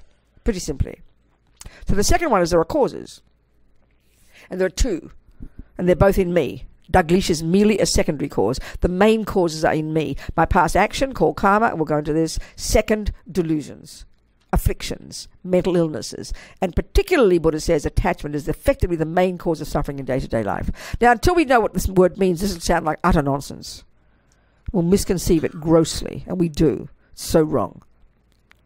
So attachment, on the basis of ego grasping, this frantic sense of a nothing me, naturally attachment like this is like the first level of it. It's multifaceted, okay? It's multifaceted. It's got a whole range of aspects. This attachment. The deepest level, most spontaneous from having practiced it in countless lifetimes, it's this deep, profound feeling of dissatisfaction. Never have enough. What I get is not enough. What I achieve is not enough. How much Douglas tells me he loves me, it's not enough. We're bottomless pits. Dissatisfaction. And this can be really the deepest suffering. It is the deepest suffering for most of us, but for some people it's much worse than others. Like this, like you're a hungry ghost, you know. Dissatisfied, no matter what. That's the deepest, the kind of most energetic level of attachment. Then naturally that deep dissatisfaction gives rise to this emotional hunger. Well, there must be something I can get that'll fill up the gaping hole. Obviously, that's this next level, and that's, you know, it's like an emotional hunger. That's what it is. And where do you look? Where does this emotional hunger look? Obviously, the first level is the objects of the senses, the outside world, quote unquote, that dualistically appears to be out there, separate from me. I'm this innocent victim who didn't ask to get born, and it must be out there somewhere. This is exactly its grossest job. So it's like this monster, this vampire, whose job is then to look for something out there, an object of the senses, based upon your karmic habit, which one it is, such that when I get contact with that object, and these words are very precise, it triggers in my mind a pleasant feeling. In the third category of states of mind, these so-called mechanics, curiously, there is one that's called feeling. Don't use the word like we use it. It's literally, you've only got three kinds of these. There's one that's called a pleasant feeling. This is very fundamental. This is related to the mind and as well as sensory consciousness. It's bare bones. Pleasant feeling, unpleasant feeling, neutral. Let's forget the neutral, please, because all we care about is getting the pleasant ones and avoiding the unpleasant. This is another word for wanting happiness and stop wanting suffering. That's it. Pleasant feeling and happiness are synonyms. Our problem here is when I think, why are you happy, Robina? I think I will describe happiness in terms of what Douglas did to me to be so kind. When I describe my suffering, I describe the event. So we're so even schizophrenic about that. We think of happiness and suffering as out there. No, they're merely the catalyst for the thing in here. Pleasant feeling is in here. Unpleasant feeling is in here. And attachment's job is this vampire, this junkie, its job full-time, every millisecond of every day, is to search for and find an object of the five senses, the grossest level, there are more subtle levels, such that when we get contact with it, and contact is another one of these in the third category, the mechanics. It's got a crucial role, another piece of our mind, the mechanics of our mind. So such that when it gets contact with that object, the sound, the smell, the taste, the shape, then what arises is a pleasant feeling. So attachment's job is not even just to get the cake. Attachment is related to the cake, but the real result is to get the pleasant feeling. So attachment, the object is the means to the end, and the bottom line is we've got to get pleasant feelings. That's it. Attachment's job is to get the object such that we get contact with it, such that a pleasant feeling is triggered. What's the point of getting a cake and not sticking it in the mouth? What's the point of just looking at Hanson Douglas not having the object, you know? It's a drag, isn't it? You understand? Because you've got a very vivid imagination. You've got to get the object in which one of the holes, isn't it? Get it in the right hole. That's the job of attachment. And it's really hard work and it never stops. All day, non-stop, for eternity. So we have to understand the word feeling. We have to understand the word contact. We have to understand the word attachment. We have to understand the word karma. These are the components that all play together perfectly, perpetuating our suffering. And then using this to understand, to perpetuate happiness, to stop suffering. It's technical. It's not just holy and religious. It's technical. So, given that we come programmed into this life at the first second of conception, programmed with all our own tendencies, right? So this is karma. There are 4 ways in which our past actions. Remember the Buddha said about the mind, there's 2 things. One is that nothing ever goes astray. It all gets stored. But the other one is a more qualitative way the mind works, which is it's every single thing we think and do and say, based upon a series of conditions, sows a seed in the mind. And those that are impelled by a negative thought, broadly speaking, sow seeds in the mind that, unless they're pulled out, will ripen in the future as lots and lots of unpleasant experiences. For sure. Second, those actions that we do with the mind, starting with a body or speech that is motivated or impelled by a positive state of mind, it sows a seed in the mind that, unless we pull it out, will manifest and ripen in the future as happy experiences. Bottom line, that's it. Given that, and given that we become programmed in the first second of conception, and then there are 4 ways in which our past experiences, our past actions ripen in the present. 4 ways. One is the type of rebirth we've got. And in our case, that's the result of masses of very powerful, intentional, non-killing and non-harming practice, as Rinpoche says, in the context of a spiritual path. And even more than that, practice, no doubt, in the context of keeping vows of morality. Just being good is not enough, he says. Vows are super powerful, super potent. That's how come we get a human body. At the time of our past death, the first of our, I like to use the analogy that we're all carrying around these billions of karmic imprints, seeds in our bank vaults. We've got 4 bank vaults. Actually, we've got 8. Don't get too complicated. Buddha doesn't talk about bank vaults, I know that. So there's these bank vaults, because every millisecond of what we think and do and say doesn't go astray. It gets stored in the mind. 1 is a memory and 2 is a seed. So, in our past death, not more than a few weeks before we were zapped into our mummy's womb at the time of conception, or her fallopian tube, whatever it was, due to the fact that our death would have been fairly peaceful, let's assume, one of our, virtuous karmic imprints, one of the complete karmic seeds in the bank vault, the main bank vault, was triggered, that at that point programmed us, to, in my case, to go to Billy Bliss's womb while she was in bed with Teddy Courtin. She was Billy Courtin by then. Her name was Agnes, but they wanted a boy, so they called her Billy. Okay, so roughly speaking, that seed was triggered well before they'd even jumped into bed. They were probably still thinking about their previous first daughter, not even thinking about me yet. There wasn't even a spark in their eye yet. But several weeks before conception, this virtuous karmic seed, immensely complex how all this happens, of course, but it's all a natural law. No one's running it. This is not virtue. This is not punishment. This is not reward, because there's no punisher and there's no rewarder. It's a natural law. Buddha says we don't need creating. We do fine on our own. Making our own mess and creating our own liberation. Don't need to be organised. Don't need to be run by somebody. That's why it's very interesting, this point, by the way. I remember in Kathmandu, a long time ago, we had a talk in the Kathmandu Centre with a group of Lutherans. Very nice people. And we talked about the differences between Christianity and Buddhism. And I mentioned karma. And a very amazing point the guy made. He said, how come there's not anarchy among Buddhists? And that's marvellous. It's the assumption you've got to be bossed and punished and rewarded. That keeps us in line. Get my point? There's no person like that in Buddhism. We're the boss. We create our own suffering and our own happiness. It's kind of scary. But it's a really good point. How come there's not anarchy? Because there's an assumption you've got to be policed. Isn't it? It's very interesting. So anyway, first karmic seed was triggered that programmed me to get the human body in Billy's fallopian tube joined with Teddy's sperm. Second one is my personality traits, all my characteristics. Good at love, good at kindness, good at anger, good at killing, whatever it might be. Whatever you are, whether you're a psycho or a saint. Do you understand? They're your tendencies, but they were mine. Nothing to do with my mummy and daddy yet. They haven't even thought of me yet. I'm in there back in a past life. This is my past death. These tendencies from my own mind have been triggered. These are the tendencies of having done those things before. Third lot, my experiences, how I will be treated by mummy and daddy and all the people I meet in this life up to now, how they've harmed me or helped me. And you think of it really simply in this life. You've got a bunch of people and beings who've been mean to you, and you've got a bunch of people and beings who've been kind to you, and they often change roles, don't they? Forget the 99.99% of them, all called strangers who do neither. Forget them. Just that's called experiences, similar to the cause. The second lot I called intentions or actions, similar to the cause. Your past actions like that.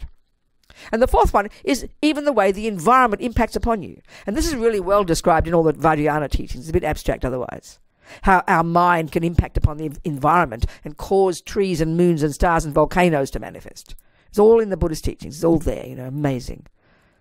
The main cause of the way environment impacts upon you, whether you get, you're allergic to peanuts or whether the sun burns you, your past actions. The main cause of you having been killed or lied to or stolen from or loved or given $100 million, your past actions. The main cause of your own tendencies, your past actions. The main cause of your own life, your past actions. We are really the boss. As His Holiness says, it's like self-creation. Not kidding.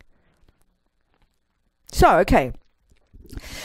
Understanding karma a little bit, understanding attachment a little bit, understanding feeling a little bit, understanding contact a little bit, understanding the different parts of the other parts of the mind, we can understand why it is so difficult to practice. So use the example of, let's say, this boy I always quote, the fisherman. A boy, years ago I met the mother who came to me in tears about this boy who had died young, 29, he'd been a fisherman all his life, and she'd always, whatever. So this is an explanation.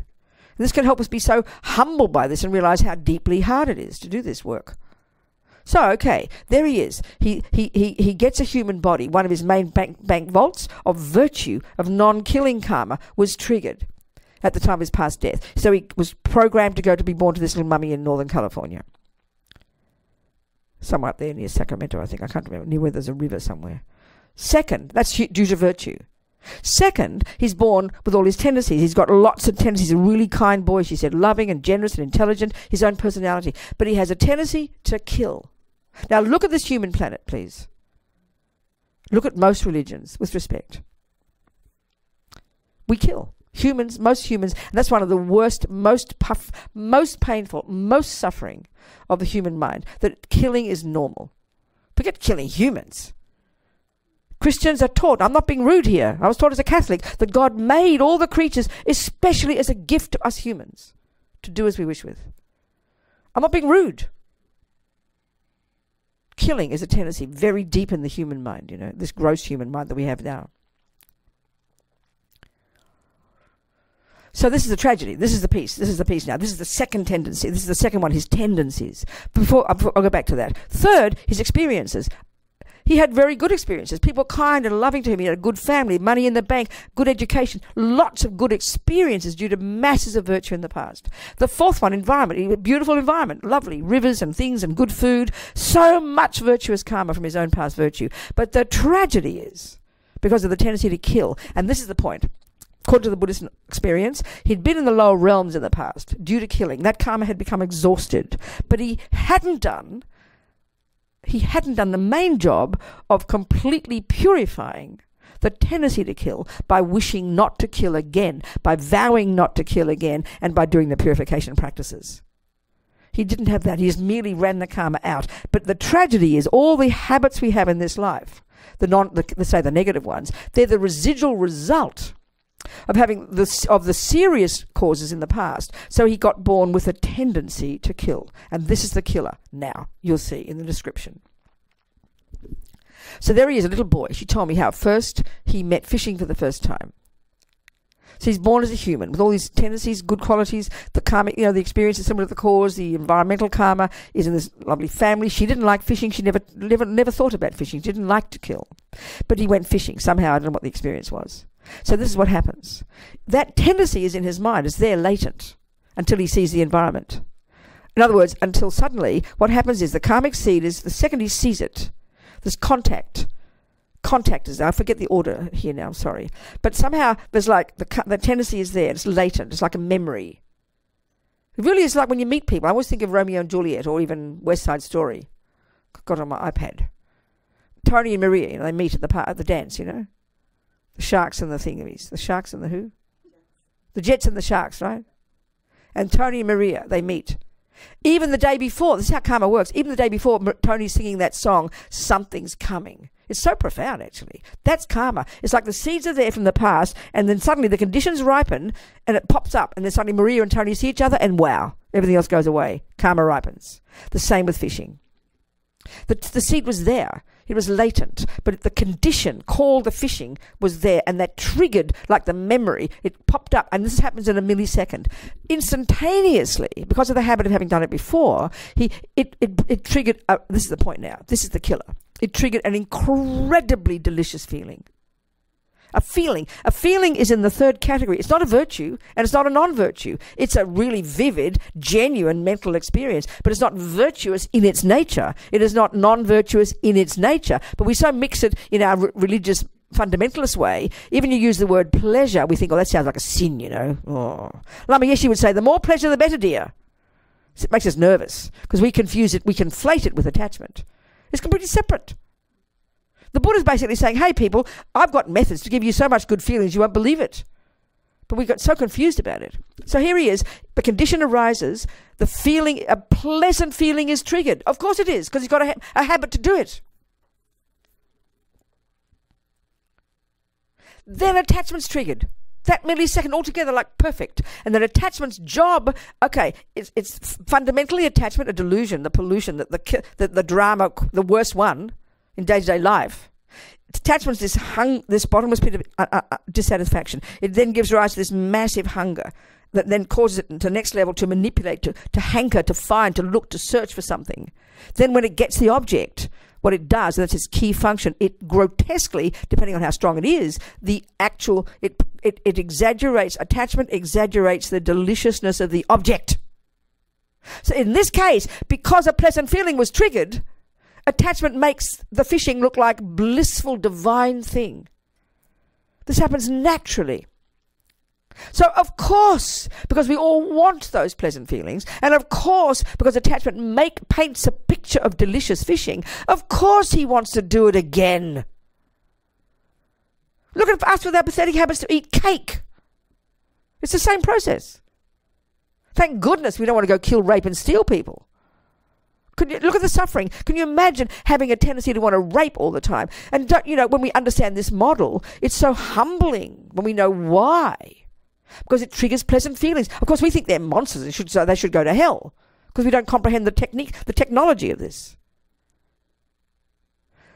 We're junkies for good feelings. That's all we want every second. No matter what it is that causes it happy, we will do it. And if we have to do it secretly at night, in other words, if he was attached to killing poodles, he'd have to do it at night because you get killed in California just to kill a poodle. He was sent on death row. But fishing is cool. Do you get my point? One of my friends on death row, with my friend Mitch, who's a Buddhist in Kentucky, he said, Robina, he thinks of torture all the time. That means he came born into this life programmed with a tendency to torture. That's why we should have such compassion for people. Yeah, protect him. I'm glad he's on death row so he can't torture people.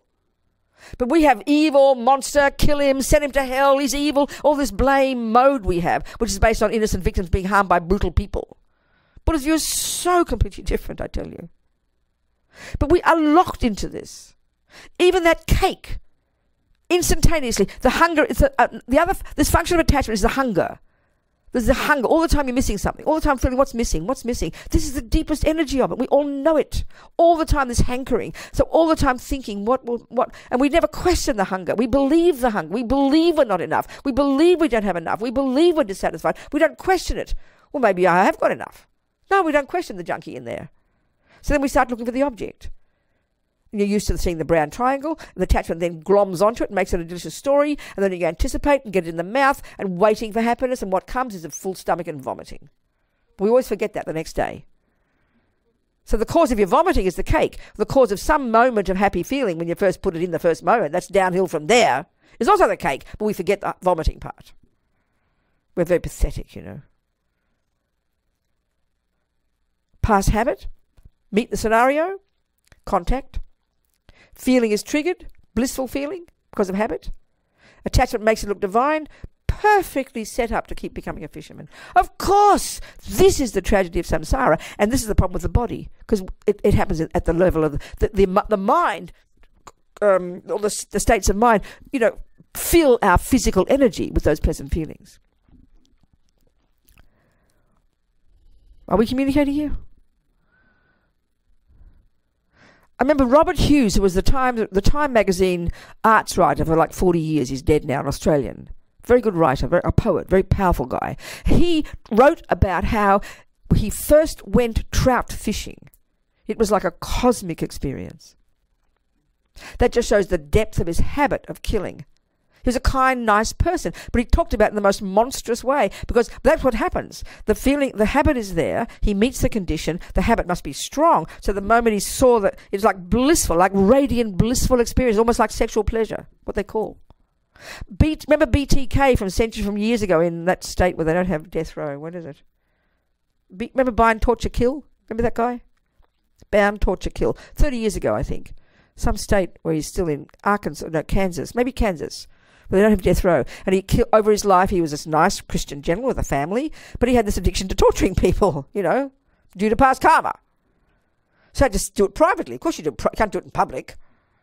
Unless it's in the South in America and it was a black person hanging on a rope, you can do it in public. Or a woman now in India, maybe. You understand? Just talking. We understand what my point is. Not being political.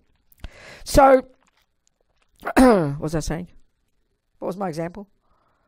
Sorry, lost the plot. Torture. Oh, BTK, Bound, Torture, Kill. For 35 years he'd been in secret, had this dungeon, had all set up, and this is part of attachment. This is part of attachment 2. It's the creative part of us. It's the fantasy. It writes novels in the head. It's the creative part of us. This is the interesting point. It embellishes hugely. So he had this whole scenario in his head day and night, could think of nothing else. So he would kidnap people, couples, always a group of people, couples, families, and he had this whole scenario. He'd bound them, torture them, and then kill them. And he got his orgasms from it. Now we hear that, we're repulsed. We don't understand the logic of it. An orgasm is just the experience in the body when you get a really good feeling. That's all it is. He got it from torturing. The old-fashioned one is having it with a boy, or whatever.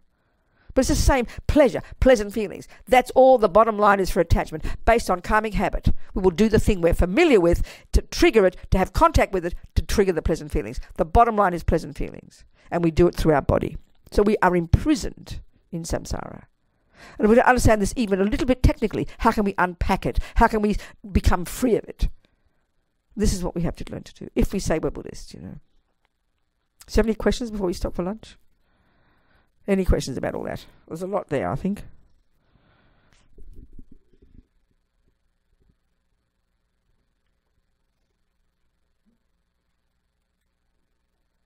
You're a bit stunned.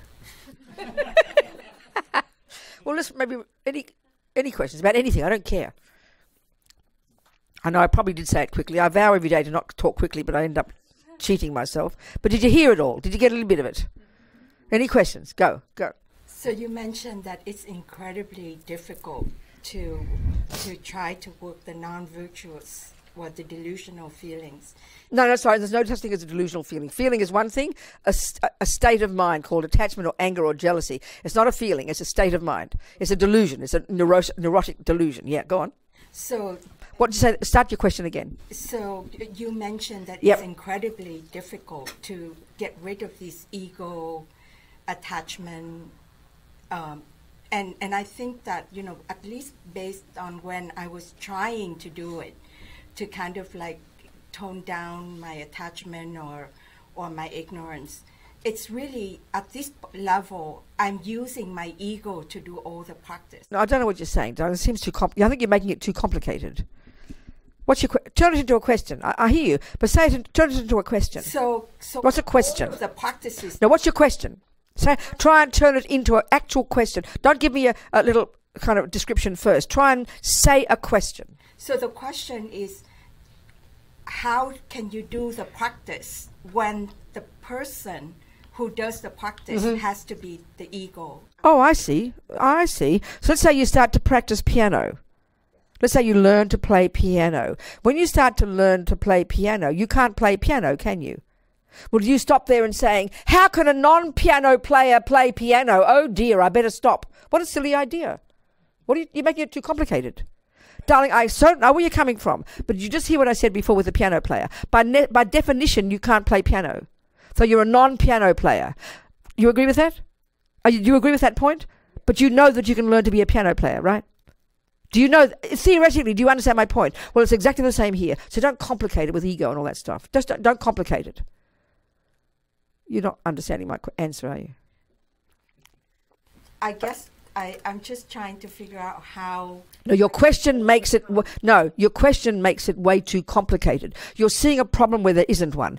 I understand what you're saying. Like, if I've already got ego, and it's ego that makes me practice. It's not ego that makes you practice. Don't be ridiculous. Well, the ego... What is ego? What do you mean by ego, please? Well, give me your definition of ego. What do you mean? In terms of non-virtuous, like I'm saying I'm lazy, right? So I don't want to sit down and... But we know that. We're all the same. So what's your problem? Then? So how can I overcome that? Well, you know perfectly well the answer. You know the answer. If you're angry, how do you overcome it? What is the opposite to anger? Roughly, what would you think the opposite to anger is? What do you think, roughly speaking? Compassion. No. Anger is, is annoyed when your attachment doesn't get what it wants. Right? Would you agree with that? You get annoyed, irritated, upset, want to shout at somebody. That's anger. Well, what's the opposite of that? What would be a simple opposite? Just most basic level opposite. Joy. Oh, ridiculous. You're making it too complicated, darling. It's called patience.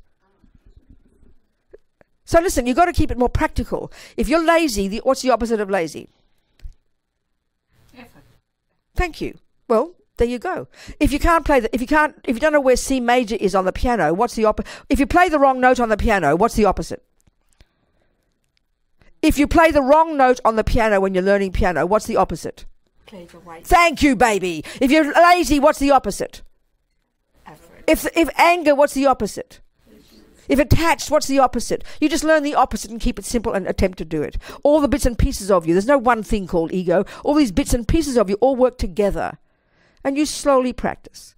So I know what you're saying, but you're making it more complicated than it is. It's not easy, but that's what you have to learn to do. Identify each piece. It's a question of detail. Identify the problem and try and do the opposite. That's the most basic level of practice, darling. Learning to drive a car, learning how to be more compassionate, learning how to be less lazy. It's the same problem. Don't make it more complicated. Are we communicating? Good, darling. Anybody else? Yes. I just had a question about grief. Grief? Yeah. Did you say yes? Yeah, when somebody dies. Yes. It's a physical response. Yes, of course it is. Is that also delusion? Okay, sweetheart, I got a feeling if we look in the Buddhist psychological list of states of mind, they probably don't have one called grief. I think that's probably a term that we've come up with, and that's fine, but I would suggest it's a mixture of some of the neurotic ones and the virtuous ones. So grief is probably has got some sadness, isn't it?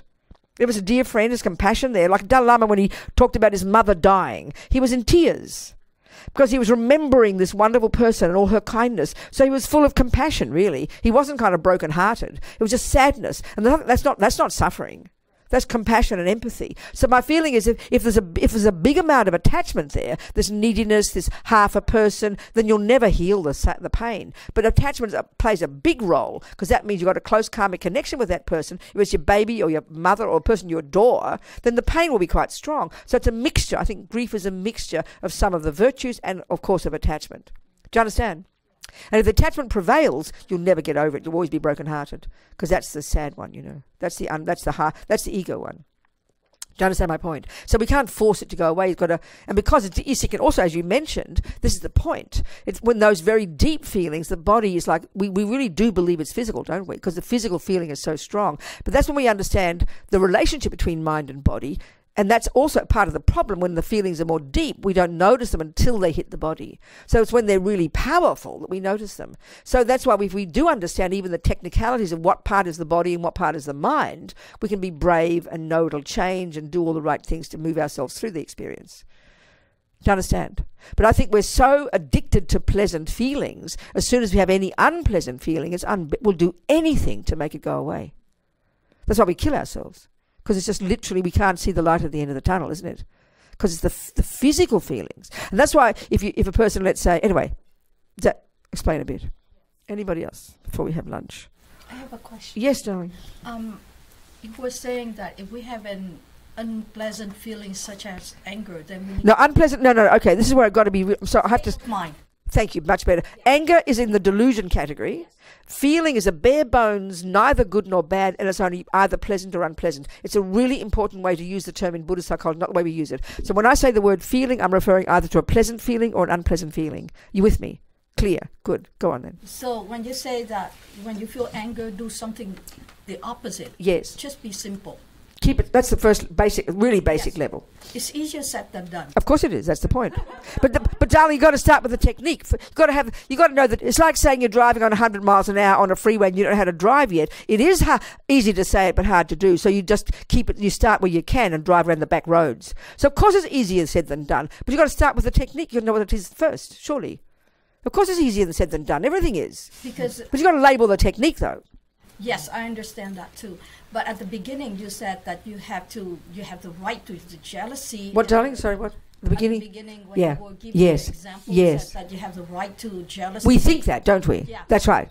And That's so right. Somehow you have to deal with the anger first before you can transfer into being happy, right? But no, you jump. No. Wait. Please wait. You're leaping ahead so many things here. Yeah, maybe. So then try to get. No, I understand, darling. So tell me the. Okay, so we're describing a process, aren't we? Like how to drive a car. You can either, when you describe a process, you either go do this first, then do this, then do that, or you can describe it in general as a narrative, couldn't you? So here I'm doing a bit of both. I'm describing. No, I haven't really done much describing of technique. I'm describing the narrative of what it would be like. So okay, if you really want to look at what the first level of practice is in Buddhism, you don't even talk about your mind yet. That's why junior school basic entry level is control your body and your speech. And this is something powerful when we think about it.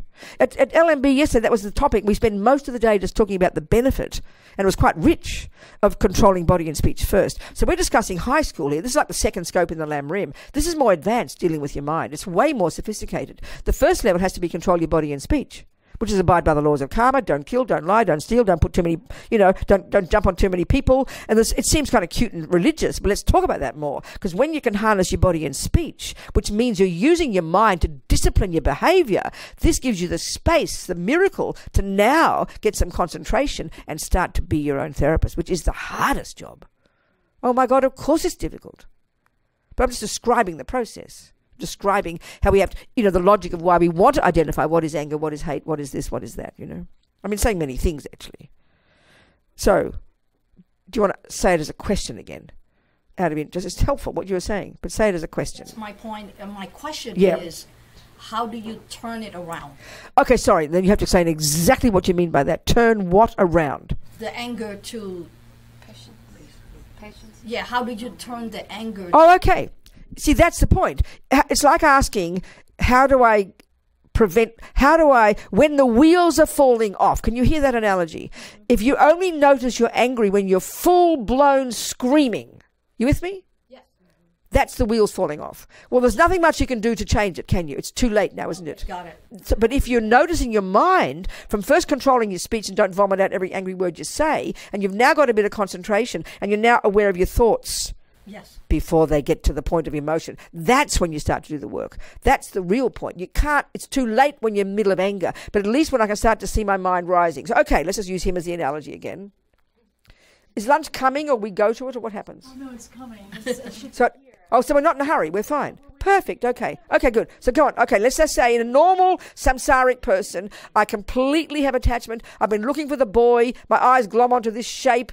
Attachment goes berserk. Now I've got happiness for the rest of my life, and we rate this contract. And now all these assumptions of my attachment, I'm a half a person.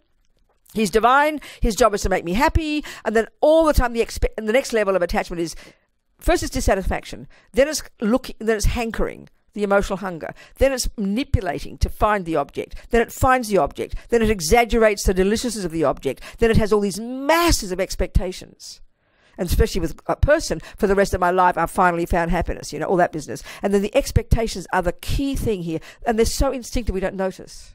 Just don't even notice this is happening. And then what happens is attachment, the three poisons, the root delusion, ego grasping, the biggest problem. Then attachment, the hunger, the neediness, the expectation, the exaggerating, the possessiveness, all of this. And then what happens is the second Daglish does not do what my attachment wants at any given moment in the day, because I'm not aware of it, this is normal samsara, and then depending on how strong my anger is, then anger will come.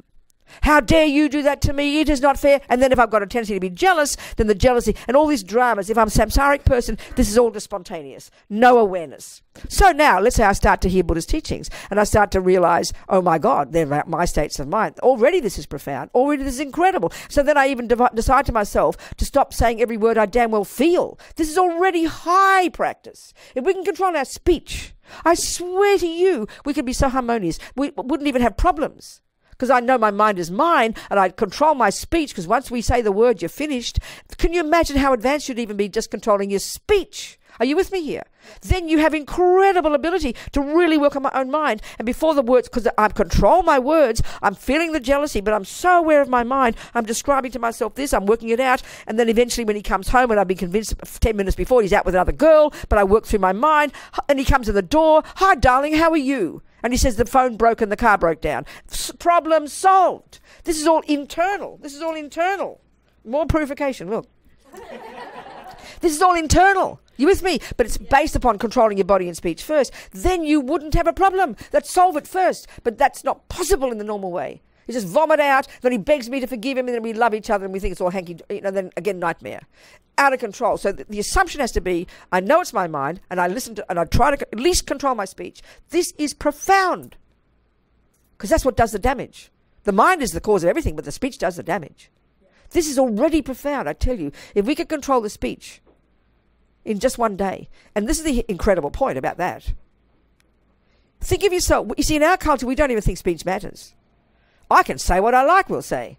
We're so overwhelmed by our own self-centeredness, we just vomit out our own feelings with no thought of anything. There's no control. And we mightn't go around raping and killing, right? But look at what we do with our speech. The Buddhist centers that have schisms, excuse me, and I've been around, that's because of speech. And even one time when Harvey and I were involved in a center in England, this is 40 years ago now. 40 years, you went there 40 years ago. There was a huge schism, center years ago. And Lama Zopa told us at the time, this is a result of breaking your third root tantric vow. Speaking the faults of your Vajra brothers and sisters. So at the first level, Buddha says don't use bad words behind backs before you even take a vow. Then at the Bodhisattva level there's a vow, and the Tantric level is a vow. The Kargyupas have got 2 Karmapas. Who do you think caused that? Not killing each other in past lives, bad-mouthing behind backs. It's unbelievable. In relationships, one of divorces, because you're talking behind backs. In families, what do you think? It's speech. It's unbelievably powerful speech. This is junior school level. You'd be a sublime practitioner already if you could control your speech. Not suffocating, not pretending. Do you understand? Genuine harnessing your verbal energy. Then the problems won't happen. Then you can then you're at the space to work on your mind. But not when the vomit comes out. That's too late. That's the point. And that's the whole point I'm making. We've got to have this control of our body and speech so you can begin to be aware of your mind. Then the real work starts. And that's when it's still incredibly tough.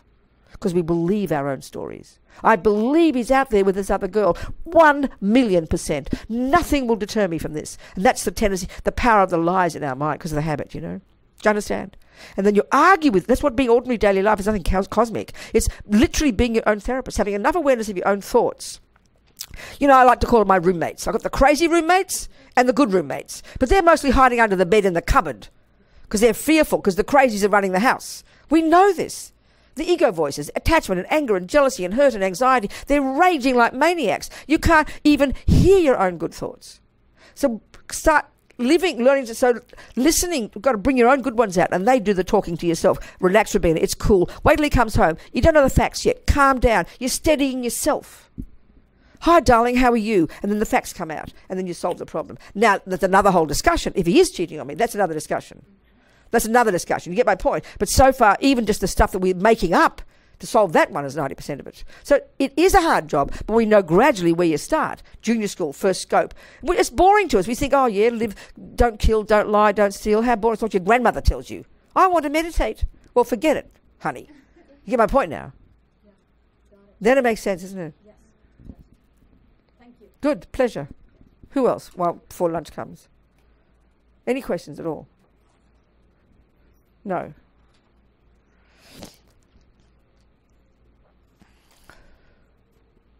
I always use the example, I'm trying to show off or anything, I use the example of my family. There's 7 of us, 7 siblings, and we're all volatile like me, right? I mean, we all speak fast. I always quote this, and I'm sorry if you've heard me speak before, you probably heard me say this, and I'm very embarrassed, but I always say it. That apparently it's been tested that I speak 3 times the pace of everybody else. So this is already by about, if it was 3 hours, 2 hours, it's already 2 or 6, it's already like 4 p.m., okay? It was tested. People, for 8, when someone transcribed me and 2 other nuns, they were 8 pages and mine were 24. So anyways, never mind. So what I'm getting at here is, I'm sorry to say that, what I meant is, now I forget what I meant. Now I'm embarrassed. My siblings, thank you. 6 girls and a boy. My mother had 7 daughters and a son in like 9 years, I think. She was quite busy. And she was 34 when she started, so she was really busy. Anyway, the point is, like, we're all volatile, and we just never had enough money, never had enough beds. She sent us to the fanciest Catholic convent. I'm sure 70 years later she still owes the bills, whatever. So the thing is, very loving. We love each other, very connected. But naturally, you fight when you're children, all living in the same beds. And naturally, you're volatile little beings. You're all fighting, trying to find your space. It's natural. But then we got older, go away, do our jobs, come back at Christmas, because our Christmas is like your Thanksgiving. We'd fight. And I'd talk to Polly. She'd say about what Janet said, and Judy said something about what Mary said, and Tony would complain about Polly. Blah blah blah. Naturally, not too much, but naturally. So naturally, they're all holding all these painful things. And this is the point about speech. We'll all believe whatever we're told, won't we? If someone says Mary's this horrible person, we want to defend our friend, so we'll start believing Mary's a horrible person. We won't even bother checking the facts. There's so much unbelievable negativity comes from speech, So then we fight, and we get over it, luckily. But somehow the last 20 years, and now we're all old, somehow the influence of a couple of us, I think, and it's now everybody's got it. We absolutely, now between us, when we're together, we do not talk about what we disagree with, and we've got many different views, I tell you. And second, we do not say bad things about each other to each other. So the result is unbelievable harmony, a sweetness between us when we are together, and even an ability to praise each other, which we often didn't do before. And that's because we're controlling our speech. I swear to you. And in Buddhist centers, I learned from that when Lama Yeshe told us that. Lama Zopa told us. Lama Yeshe told us. Lama Zopa told us. It's not easy. That's like my spiritual family, going around all these centers, And I go to like 40 a year, whatever, of the FPMT centers is my family. And this is the same problem everywhere, because we all believe our own stories. Even though we're good holy Buddhists trying to control our mouths, we can't accept but vomit out, and then we believe the story, and then the schism happens. So it's incredibly hard just to control the speech. And this is an amazing job first. Now, I'm not talking about if you're a very quiet person who never talks, but your mind's berserk. You've got to do something else. You've got to find a person who can help you start speaking so you can get your own thoughts out, right? That's different kind of person. I'm talking about the problem of divisive speech, not to mention lying, not to mention gossiping, not to mention abusive speech. I'm talking about the particular one, the disharmony behind backs. That's the creation of division, schisms, divorces, and usually from past life karma, Even now the problems, look at it.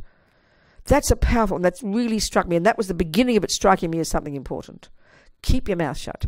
Just don't say it. And that already is immensely hard, especially if you've got a horrible time at work. You hate that colleague, they're mean to you, and you've got a hubby at home, and even as you're driving in the car, you can't wait to explode it out your mouth when you get home. We're all like that, aren't we? Because we feel safe with our friend. We'll vomit it all out. And of course, as somebody said yesterday, we talked about this, we've got to unload somehow. Yes, but for a very good reason. So the way I said it yesterday, and I find this very powerful. This nice analogy, a bird needs two wings, is a way of describing the whole Mahayana path, okay? Wisdom and compassion. We are dealing exclusively here so far with the wisdom wing. This is the nuts and bolts of Buddhist teachings about the mind and karma, which is the work we do on ourselves, to turn ourselves into this marvelous person, harnessing our crazy body, speech, and mind. And that's what's represented by Lord Buddha, the statue, Buddha as the monk. He's a manifestation of controlled body, speech, and mind, subdued body, speech, and mind. This is the wisdom wing. This is huge already, amazing, sublime. Then you've got compassion wing to help others, on the basis of the wisdom wing. So, sorry, I keep forgetting what I'm saying. I better do some What? Yeah, I know. This is really bad, isn't it? I better do some concentration meditation before I die. I keep forgetting what I'm talking about. You said yesterday, and you gave the two, what did I say? You gave it was a profound thing. Someone said that we have to unload it anyway. The unloading. Thank you. Okay. Thank you. So, okay. The wisdom wing and the compassion wing. So, really, if you really think about the meaning of those two approaches of practice, there's only two reasons on this in our life to ever talk. In relation to the wisdom wing, which is the work you're doing on your mind, sorting out karma, understanding why this, why that, trying to work out my jealousy, my pain, my hurt, controlling my body, controlling my speech. Then the ideal scenario of speaking in the wisdom wing is when I need to sort something out myself. Call that unloading. So that means I have to have a person in front of me whom I really do trust, that I'm not just going to harm with my own bad speech. And the other thing is, the only reason to speak about that bad thing at work is, yes, unload, but the reason to do it is to help me get clear about what I think and feel.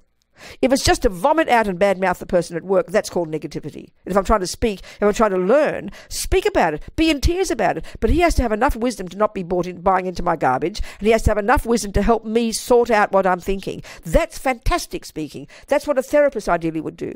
We all need friends like that. Are you understanding my point? And in other words, you've got to have a wish to sort yourself out, not just to buy into your bullshit thinking, not just to increase your anger, which is the usual way we talk. Unload, so-called. That's just pollution. That's garbage. So you've got to have a genuine wish to want to understand yourself better and sort it out. That can be really profound for all of us. That's incredible. That's the reason to talk with the wisdom wing. Now listen to this one. The only reason to talk from the compassion wing is that whoever's in front of you needs to hear your words. It's for their benefit. We would never talk if it were this normally. In other words, you have enough wisdom to know that the words you're about to speak will be useful to that person. And that doesn't mean that to be a lecture. That can be, good morning, Mary, how are you, sweetheart? That can be for their sake. Do you understand? So when you have that distinction, you know then the basis even why you would talk. You don't become self-conscious about it. You eventually practice it. It's either for the sake of the other person or it's to help you sort yourself out. So that one's very private. But we vomit everything on top of everybody. You know, if I haven't seen you for 10 years and you're my old friend and suddenly he's left me the day before and you'd have known nothing about what's happened for me. Normally, how are you, Robina? And I'd vomit the whole story out weeping, you know. Do you understand? But if I'm working on my mind, I don't know what you know about my life, and he just left me yesterday, I'm heartbroken. If you say, hello, how are you, Robina? I'll say, I'm really well. How are you, sweetheart? That's compassion. Do you understand?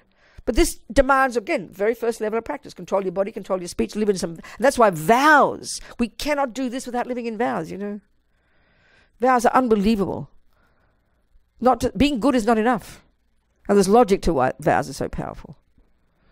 Where's lunch? Not here yet. Can I keep going? It's here. Okay, good. We can stop now. So listen, let's think differently. Buddha's wanting us to think differently. That's all.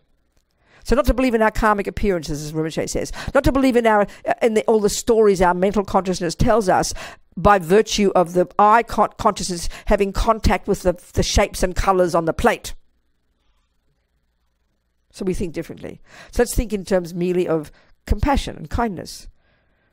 So this stuff called food, prepared by somebody, made by somebody, driven by somebody, all the creatures that got smashed on the street on the way in the car, the people who shopped it, the people who made it, the people who drove it from the gardens, the creatures who died in the gardens, all these thousands of sentient beings have been involved in having lunch. How incredible. Think I'm going to eat this delicious lunch so I can be fat and healthy, so I can keep working on my body, speech and mind, so I can repay their kindness. So just those thoughts are now going to inform.